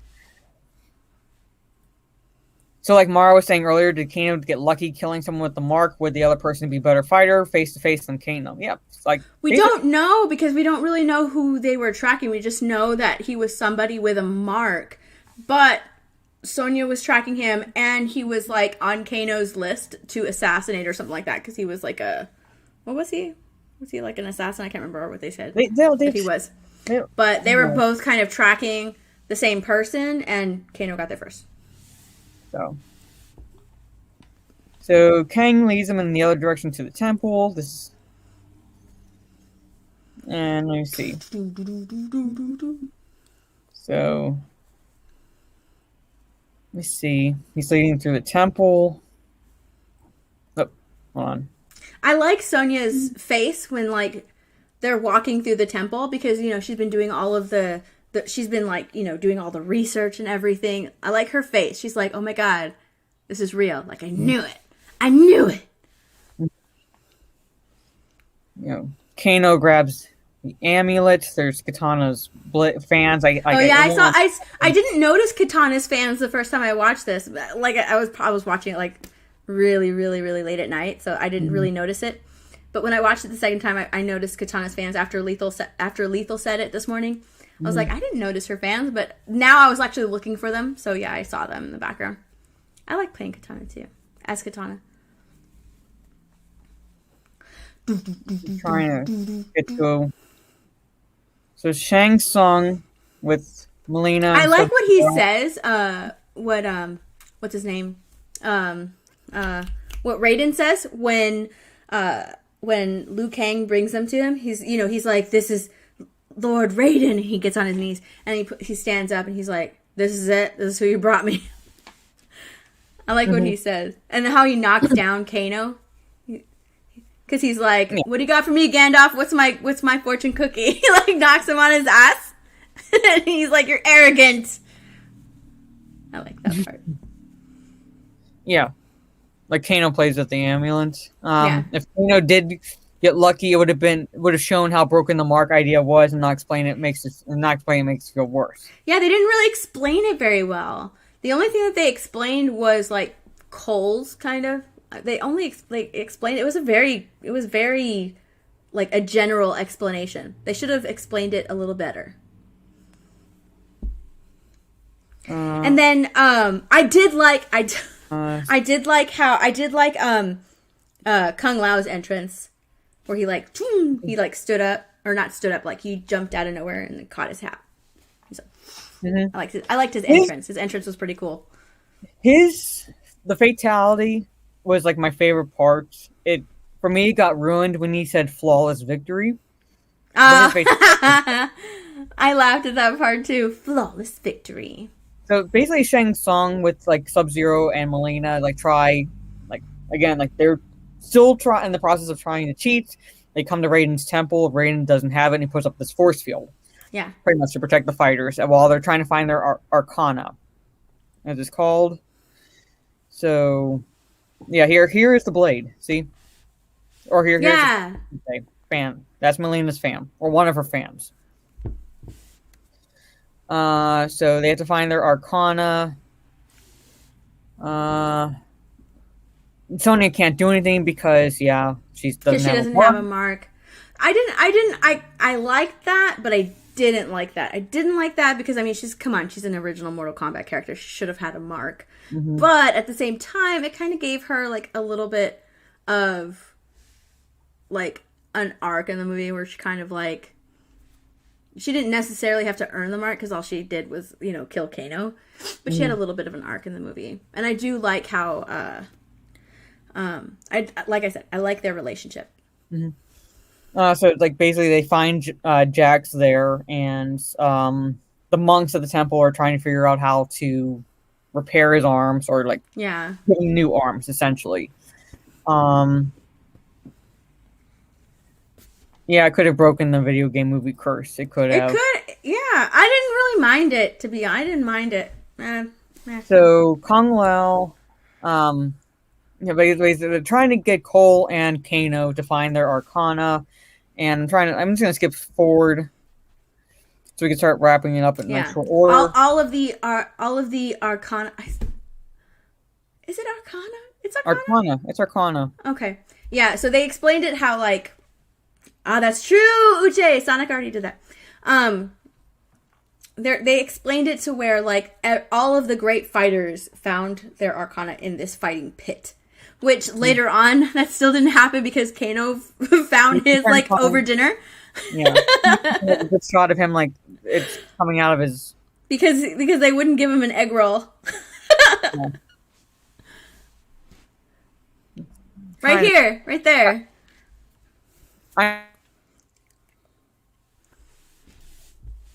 Mara's frozen again. Mara is frozen. Come on. So there's okay. There's not a shot of the laser, but you can see his eye is glowing. Yeah. Basically, he gets pissed off that Kung Lao doesn't give him an egg roll. Basically, yeah, they call him fat, and he's like, "Don't you know who I am?"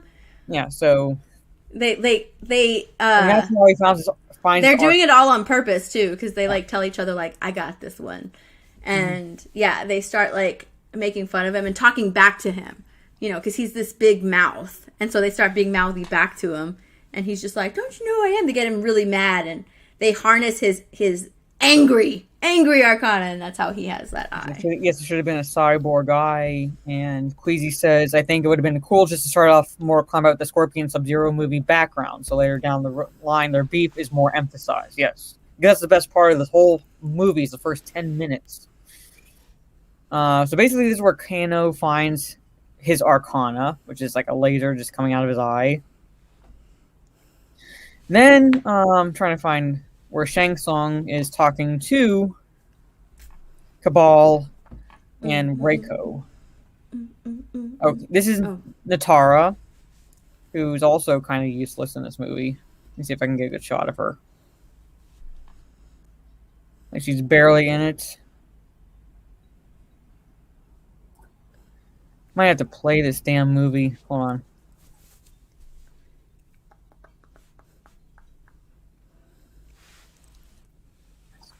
Shot of Reiko and Cabal in the back. I get why they're in the movie, but at the same time, again, they feel like MacGuffins because Raiden ends up cheating as well, but he finds the loophole in the cheat, and that is, I could teleport them to the bottom of the ocean if I wanted to, but I'm just going to teleport them into different locations. So it's technically not cheating because we're still having the tournament. Basically, that's the loophole. So technically he cheats, but doesn't. Reiko looked like a fucking retard. He acted like a big fucking retard.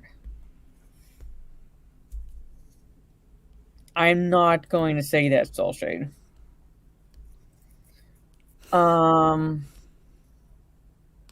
Pretty much. So basically, there's Melina, Cabal, and Reiko. Yeah. Let me see if I can get Natara.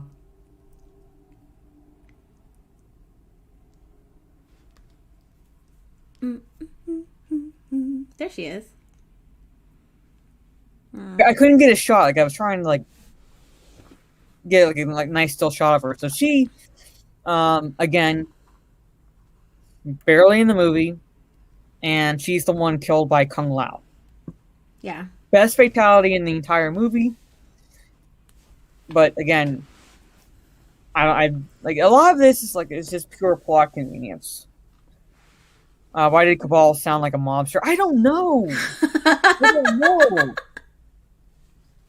And he knew Kano. Yeah, he knew Kano. But they don't explain. Apparently Kano is the reason that he's in the suit that he's in. He has an iron lung or whatever. But I don't know. That wasn't really explained very well. No, they at don't all. They don't explain it at all. I feel like there's something missing there. Mm-hmm. There's something missing. Something was cut out because we don't really see that.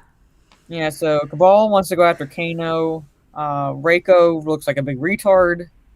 They don't want to. They don't want to go after Kano. They want to. No, he didn't. He's saying like, let's get Kano on our side. This is how we're going to take this shield down. That's Kano what I is meant really by easy to manipulate, and you just have to basically buy this guy. That's kind of like what I meant by like target. Like when I say target, like not go after him, like to take him out, but I'm saying let's focus on him.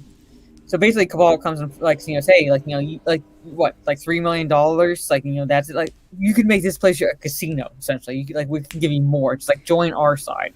Yeah. And Kano just like, hey, yeah, we know he's a bad guy. He's gonna join Shang Tsung's side, and he destroys the device that's creating the shield. So and somehow Cabal knows that. Somehow Shang Tsung knows that. What device to target? Excuse me. Which is, again, convenience. And just offer him 4 mil, pretty much. Yeah, just offer him 1 million more, pretty much. Well, they offer him however much Sonya is offering him, and then they offer double that, and then double it again. Mm-hmm. So yeah. Cole is sent back because he's seen as a liability. He can't find it. Well, and a fighter who cannot find their, what is it called again? Arcana. Fighters who can't find their Arcana are seen as a liability, so they send him back. Which is stupid like the Mark. But he's sent back. Yeah. And they send him back, because when they sent him back, I was like, okay, well, they're sending him back. Why don't they send Sonya back? Because she has been called a liability like twice already, but they don't send her back. But then it makes sense that they send him back because he has a family to go back to, whereas all she has is Jax. So I can kind of see why she's still there, In a sense, it's like they kind of need her to help Jax find his Arcana. Well, before she goes taken down, Shang Tsung comes back with his group. With his army of minions. Kano's joined them, and let's see. Goro goes after Cole. Yeah, I didn't really like this CGI. I mean, it was good for what it is, considering at the like I said at the beginning, the blood CGI was like really bad, so I kind of knew what I was in for with this movie. But I was like, nah, I don't like it. I don't like it. Okay, this guy is so bad. I was thinking, like, how is he not dead? When he was picking up Cole, I was like, how is Cole not? He headbutts him. Yeah, I know. I don't know. Clear across the yard. Like, how is that dude not dead? Yeah, Goro, once he touched Cole, should have killed him. Yes, he should have killed him. He should have been dead. Just to touch on Reiko real fast, like the whole point of having Reiko in here is just to walk around with his basically big hammer and yell like a big fucking idiot. Pretty much, and he goes at one point. He goes, "Uh-oh." Well, he is the slow bus member of the group. So I'm just pissed off at this movie. So he goes after Jax. Melina goes after Sonya. Yeah. Cabal is fighting. This is basically the moment in the movie where the team takes a hit before they come back. Cabal is fighting Liu Kang, and I'm trying. So that's what this. Okay, I'm gonna play this without sounds because I want to show this fatality. All right, flawless victory. I laughed. That was awesome. Oh, and another part where I was like, that kind of sucks, was when before when they're trying to harness their Arcana, they're like, we need to test your might. I was like, really? That's how you're gonna say it? We need to test your might. It's like, no. Oh, here it is.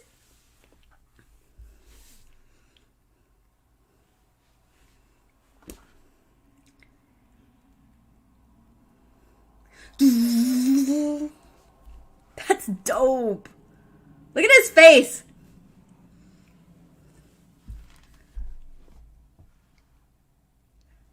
Flawless victory. Oh, come on, Mara. Oh, man.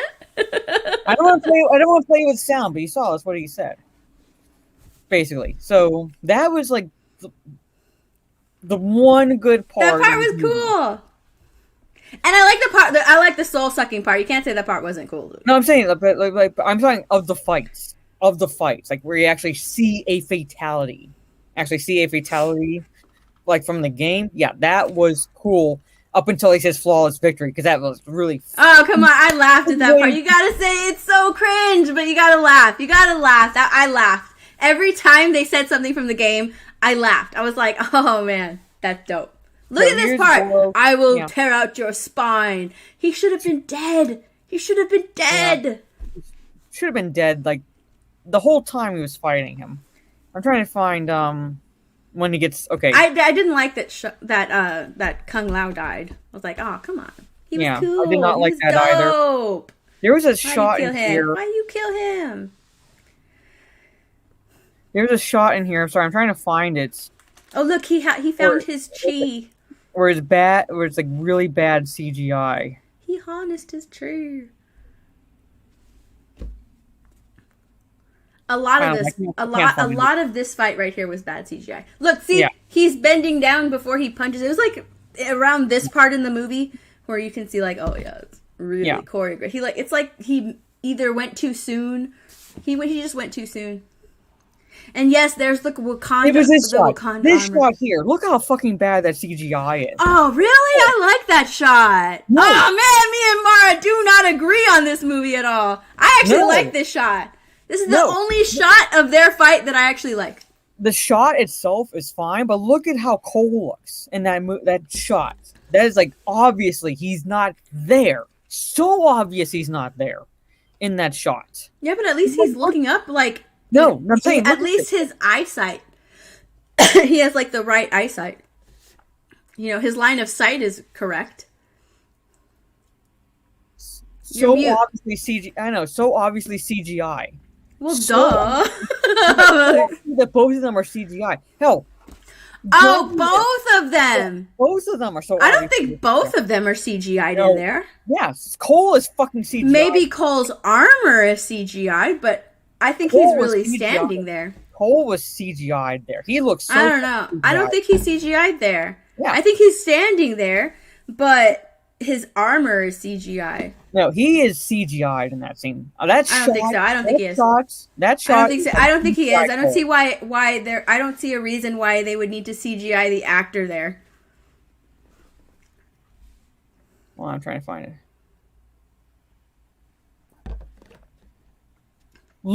Watch the scene again. Go. Watch the scene again.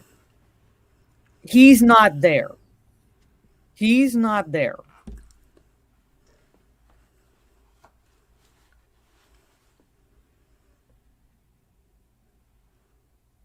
That's CGI. Well, when he takes the hit, yeah, it turns into CGI. I don't know. The part where Goro's jumping and comes down on him, he's not there. He's not there. I still think that shot's pretty good. It's horrible. I think it looks good. Yeah, it's. I think that shot looks good. That's the only shot in their whole fight that looks good. So he finds his chi, which is like magic armor. Yeah. His superpower is that he can absorb the punches like Black Panther. And form weapons. So he takes out Goro. Like the more punches he he can take it, and the more powerful he be. Whatever. I don't know. It's really weird. And I don't like how when it's not CGI, it's like this suit that he's wearing. It looks like leather or something. It looks really weird. See how it looks like leather? This part was dope. Yeah. There were only two parts in this entire part of the fight that were dope. His fatality and when Shang Tsung sucking his soul. I did not like that Kung Lao died. But no, I didn't like that he died either. It's like, damn. So, because he's like, I know I'm a badass. Damn, they killed him. That sucks. So we got Kung Lao. They're talking here in this between Earth and this other realm. I don't mean where Shang Tsung lives. I mean they're kind of in the between states. Yeah. So they're protected, and so they're coming up with the plan of taking out the bad guys splitting up and taking them out one by one. So technically they're still running the tournaments, so cheating but not cheating. So Liu Kang gets Cabal. Sonya gets Kano, and Cole gets Melina, and Jax gets Reiko. And Reiko is like again the short bus. Yeah, looks like a really. He looks like an idiot.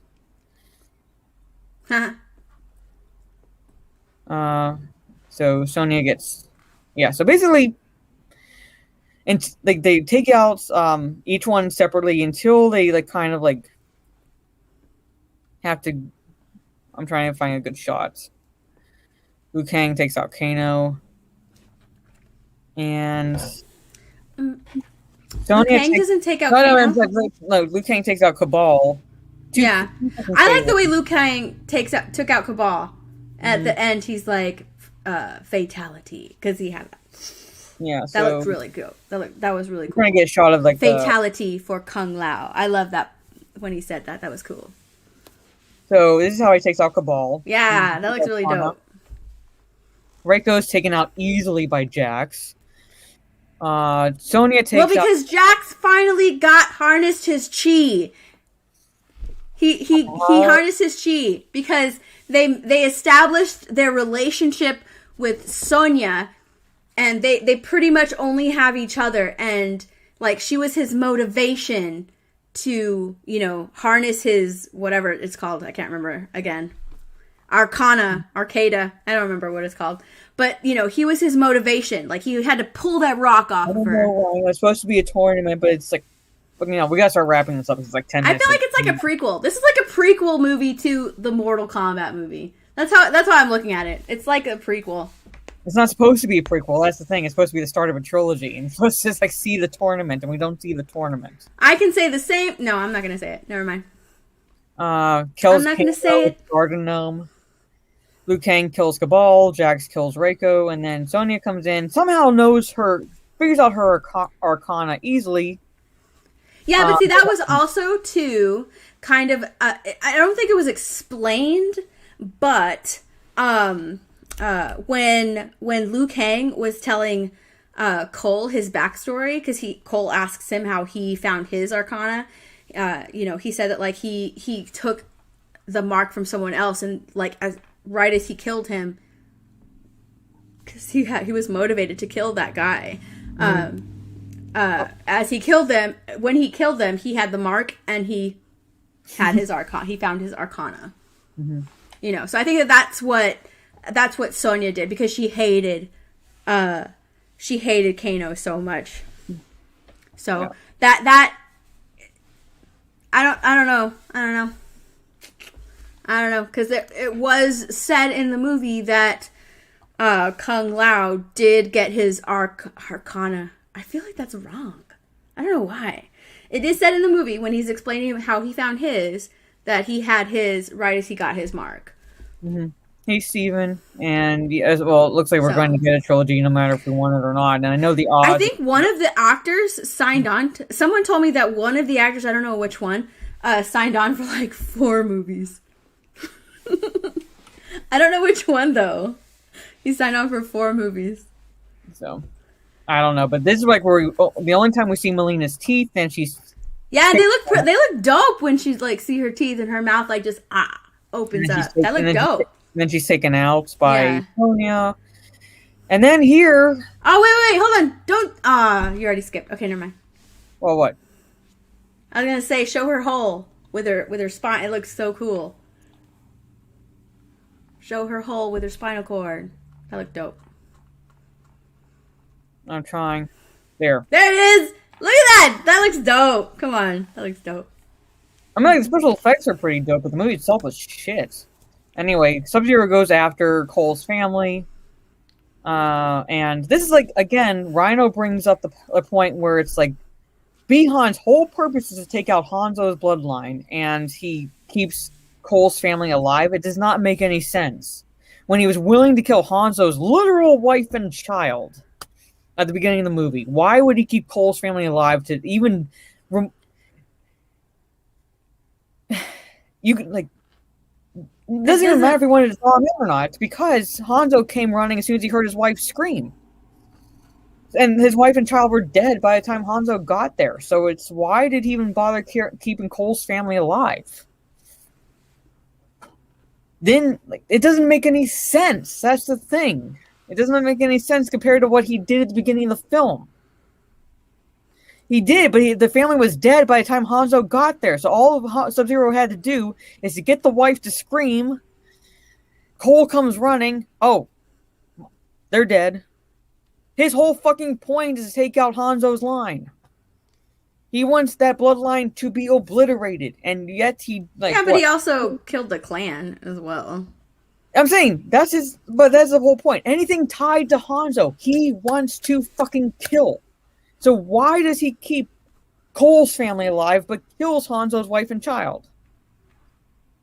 Why? I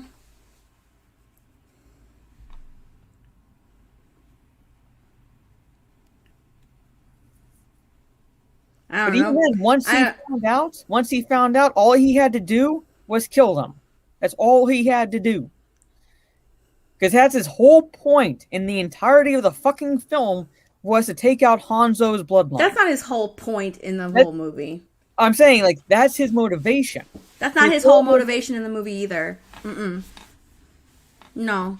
That wasn't his motivation in the whole movie. Maybe at the beginning of the movie that was his motivation. Not the entire movie was his motivation. That was not his... Because he didn't... No. Yeah. That's not his motivation throughout the whole movie.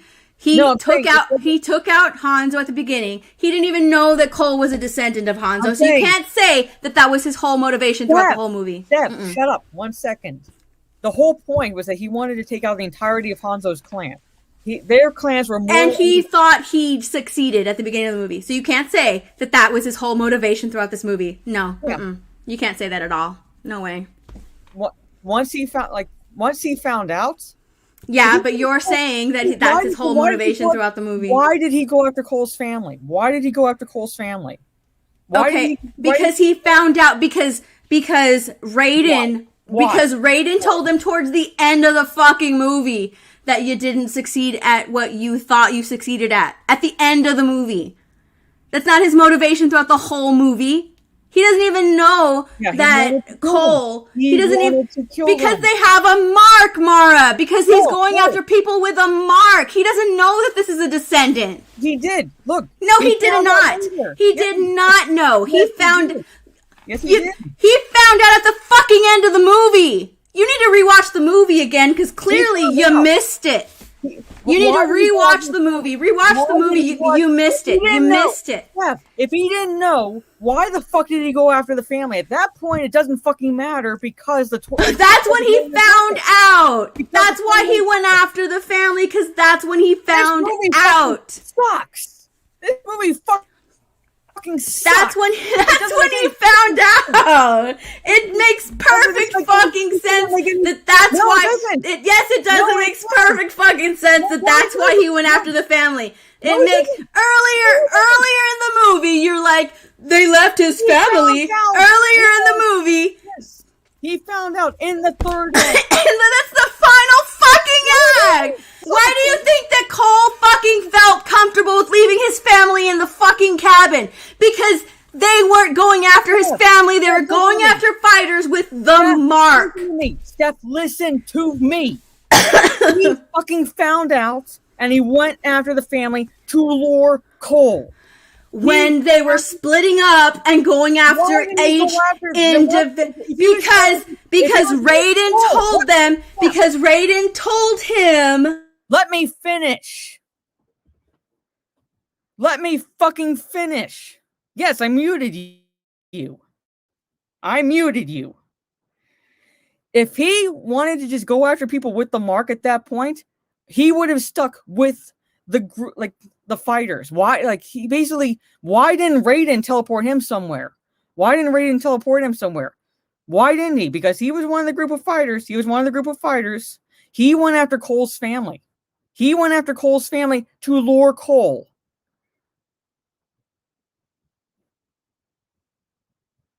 Why? Because they made their plan when they were in the void. And they were going after each individual. And what happened? What was their plan for Sub-Zero? They were going to take out everybody and then go after Sub-Zero together as a team. That's why they didn't teleport him anywhere. But then he lured Cole. Why would he bother luring Cole if he didn't know? Why would he bother just luring Cole if he didn't know? He knew. He found out about Cole's lineage right before they went into the fucking void. Watch the movie again. I know. Yeah, he found out about his lineage. So why the fuck didn't he kill his family? Why the fuck didn't he do that? If it was all about Cole's lineage and taking out the Hanzo bloodline, why the fuck didn't he just use the family, just have the wife scream like he did with Hanzo's wife, lure him in, but kill the family? You can't really just make her scream because they were in Raiden's temple, or no, where was he? Because I'm pretty sure that they were in the same area when Sub-Zero killed Hanzo's family. Okay, they were in the same fucking area. Whereas here, he had to actually go. He actually had to go back to Earthrealm in order to find Earthworld, whatever, to find his family. Cole is the point. He found out about. He couldn't make his wife just scream because they were in two separate, wherever they were. They're in two separate places. Whatever the fuck he had to do. The whole point was him taking out Hanzo's bloodline. You're making the point. He fucking found out. Even he had to lure his family there, even if he didn't even know. And Sub-Zero didn't even know that Sub-Zero did. He fucking found out. Right. Let me finish my sentence. Sub-Zero didn't know that Scorpion was going to come back. All he knew was what. All he knew. Why did he kill them? I'm saying, it's established that Bihan hates Hanzo's bloodline. Their clans are literally mortal enemies at that point. They didn't know that the daughter survived because Raiden took her to the temple and hid her. But he found out the bloodline continued. At the very end of the movie. That's when they found out. Right before, you said literally right before they went into the void. So basically Sub-Zero went to track down that family because he finds out that, hey, Cole's at the very end of the movie. Hanzo. Yeah. Yes. At the very end of the movie. But why did he keep them alive? To lure Cole. He didn't know he didn't have to keep them alive. He didn't have to keep them alive. Oh, yeah, he could have. Because right now, they know that Cole is not that big of a fight. He found out. At the very end of the movie. At the very end of the movie? Right before they went to the void, which gives them time. That's at the end of the fucking movie! Right? It's at the end because you still have the Scorpion fight. At the end of the movie? Okay. I'm sorry. Like, maybe 15 minutes before the movie ended, that's when he found out. So, yeah, you're right. Not at the end of the movie. He did not have to keep them alive. It's the point. Because all Cole did was see them.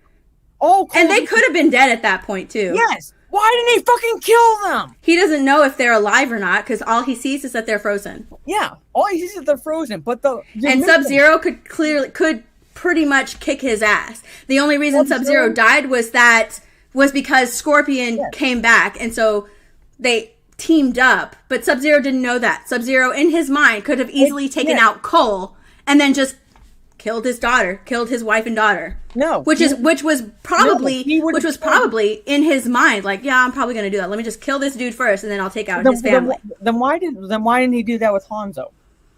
Because it was a whole clan thing. He needed to take out the clan. The entire thing. But he took out the whole clan. He did do that with Hanzo. He took out his family. He killed everybody. But he didn't know that he left the daughter alive. Yeah, he didn't know, but he killed the family first. He left Hanzo for last. So why did he even bother to try to fight Cole first and then save? And he didn't even know where Hanzo was either. And then he was going after the family, like, where's Hanzo? He's asking them, where is he at? He didn't know where he was. It doesn't, like, even if he didn't know where he was, he still killed the family first. So Hanzo could have been in another county in Japan for all we know. That's dumb. Basically. But like at that point, he killed the family first. So it doesn't make sense for him to kill the family last in Cole's case. The only reason that they kept the fucking family alive was to say, hey, to have a happy ending for Cole. But Bihan is established that he will kill the family first before he takes out his target. His target at the beginning was Hanzo. His target at this point is Cole. Because Cole is part of the bloodline. As is the daughter. So why did he keep the daughter alive? To lure Cole. He didn't have to keep her alive because all Cole did was see them. Lure Cole. He could have killed them. All Cole did was see them. He did not hear them. He did not talk to them or He at didn't. all. To Laura, he didn't. It didn't even matter. He came in with the bracelet, Exactly. froze It the did not bracelet, matter. Why and would he's he like, come? "Hey, look, I have your fucking family. Come and rescue them." He did it to lure Cole. He did not have to keep them alive. Is my point. He did it to lure Cole. What? All Cole did was see them. Cole didn't know if they were alive or not. Cole, like Sub-Zero, could have killed them, and it wouldn't have mattered. I think it would have mattered. Yes. I think it If would have you already mattered if they were already dead.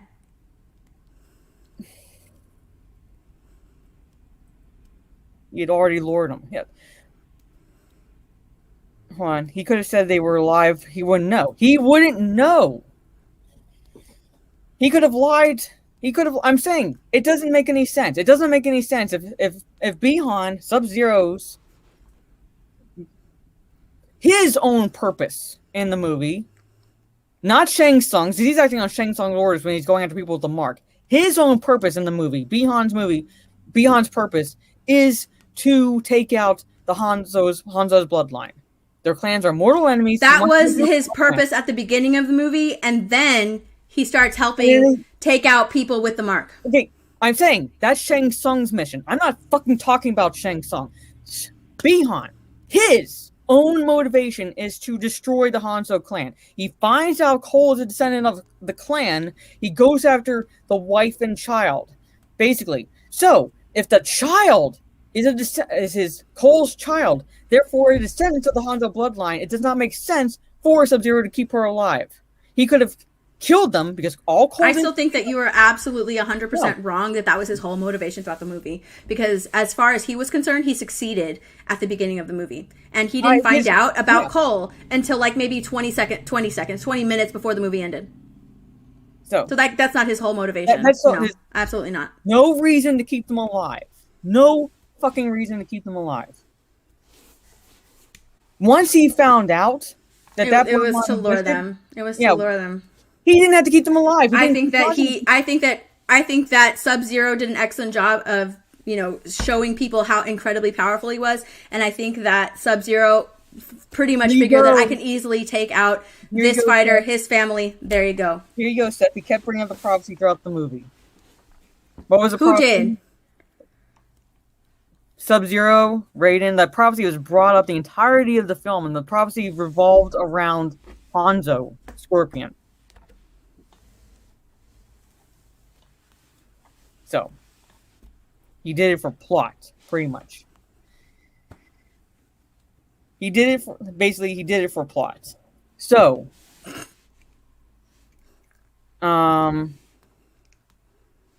don't know. I don't know who you're asking. Thinking, what is his name? Yes, Blue-Eyed Scorpio. Where the fuck was Johnny Cage? No. No. Mm-mm. No. No. I know MK, and this was not Mortal Kombat. They played fast and loose with the lore. See, and I was there for the gore. So it makes sense why you're so upset about this movie, because you care about the lore, whereas I gave it a pass. Yeah. This movie sucked. So, I don't think it did. I think it was pretty good. No. It wasn't even pretty good in my opinion. Now I'm talking about it, it wasn't even pretty good. Yeah, Sub-Zero is an arrogant killer. But it doesn't make any sense for him to keep the daughter alive. I think that he was frozen at that point. All he had to do was kill her. Cole wouldn't have known. He probably would have after he defeated Cole. Mm-hmm. I don't think the order mattered to him. Then why? Then if that all of a sudden the order mattered to him, then why didn't it matters to you? No, that's who it matters to. I don't think it matters to Sub-Zero. I think that at the beginning he was doing it because he needed to take out Hanzo. So he needed him to be at his weakest, at his most suffering. Then why did he need that? Because he needed to lure Cole on his own. He didn't want to lure Cole with the team on his own. Yeah, I know he wanted to lure Cole, but at the same time, it does not make any sense for him to keep the family alive. At that point, they weren't moving. At that point, they weren't moving. All Cole does is see them. At that point, they weren't moving. So why does he keep the daughter alive? She's a descendant, so it does not make any sense at all. It does not make any sense. This movie was so bad. I was waiting for Sub-Zero to break out singing "Let It Go, Let It Go." So, there it is. I think the movie fucking sucked. I liked it. Steph was defending it with all her whole heart. I was not defending it, but I'm saying it's a movie that I found some enjoyment in. So, but I do have to wrap this up because a high ground is starting and I'm going to be on. So,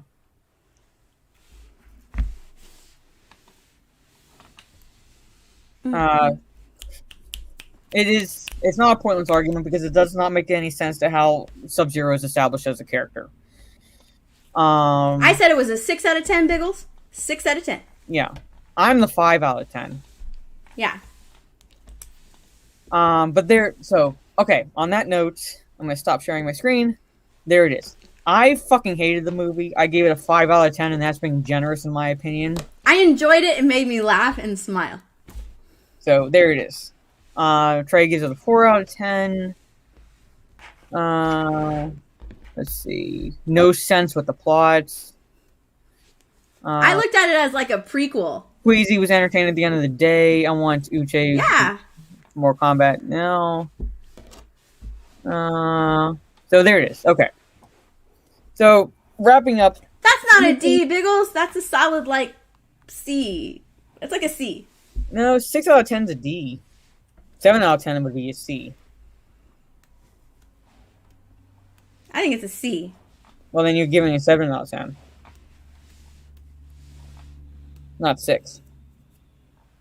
Because it's 6 out of 10 is 60%, and that's a D. Is it a D? Yeah, it's a D.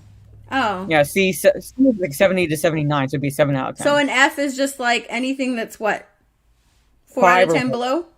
5 or below. Like, because 50 to 59 is an F. So I gave it an F. Okay, then I'll give it a C. So she gives it a C. You must not have went to school. I did go to school. But I didn't have to take 2 classes. They just gave me A's. Because I was awesome. I know, this ain't fucking high school. What the fuck? I gave it a 6 out of 10. To me, that's a C. I give it a C. Okay. Well. Ooh, I like that, Alex. 7 out of 10. I awarded 1 point for not being woke. Okay, I'll do that too. 7 out of 10. 7 out of 10. 7 out of 10. I give it 7 out of 10. Kill the kid and the wife again. So, yeah. All right.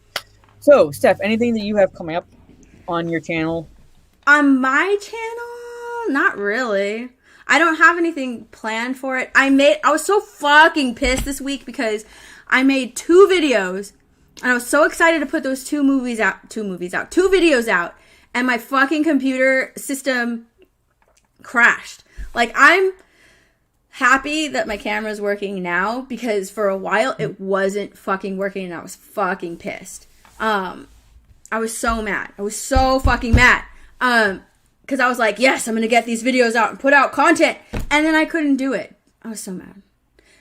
So I don't know. We'll see what the news is, I guess. Debate 10 out of 10. Yes. So. But yeah, I was so mad. I was so mad that I filmed 2 videos and I was going to put them out and it didn't work out. So I have to wait and see like if there's any news this week or something. Maybe I can try it again. But I need a new computer. It just sucks. I was so upset. Is it like your desktop or something? It's my desktop, yeah. Yeah, but like it's only 2 to 3 years old, which doesn't make any sense. It's 3 years old, and that even then that sucks. But even then, it's like 3 years old is not old for a computer. Like my last laptop was like over 10 years old and was still relatively working. Well, I mean, it works, but it's incredibly slow. It's incredibly slow, and it crashes all the time. I did not do a Wonder Woman spin. I might stand up before I end this stream, but I'm kind of like with Steph. Like, if there's any news, I'll make a video. If not, and I try to do like live streams or something like that, just to talk about like different topics. But there really hasn't been a lot to talk about, and I guess there's a super sticker somewhere along the lines in our debate. I think it was a thumbs up. Was Okay, it a it thumbs had up? to be a thumbs up because it's Roger Yeah, Haynes. I think it was a thumbs up. Yeah, he does the thumbs up. But sorry I missed that because we were in a little spirited debate. We were in a little spirited debate, so sorry if I missed that. And I will take you out.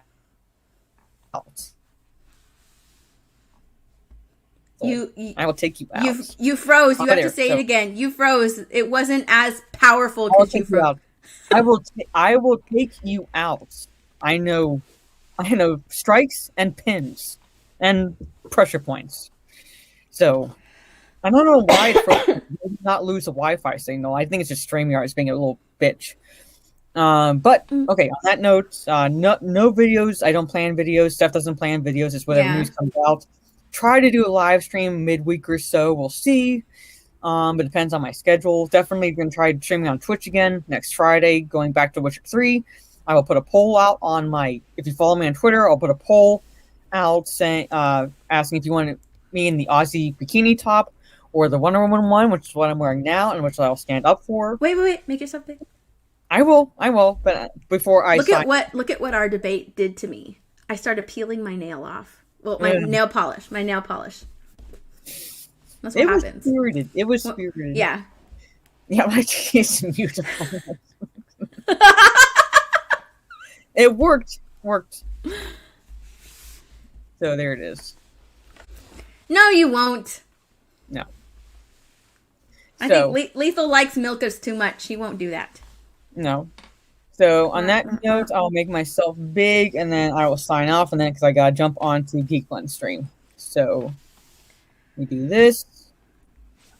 Dun dun dun dun dun dun dun dun dun dun dun dun dun dun dun dun dun dun.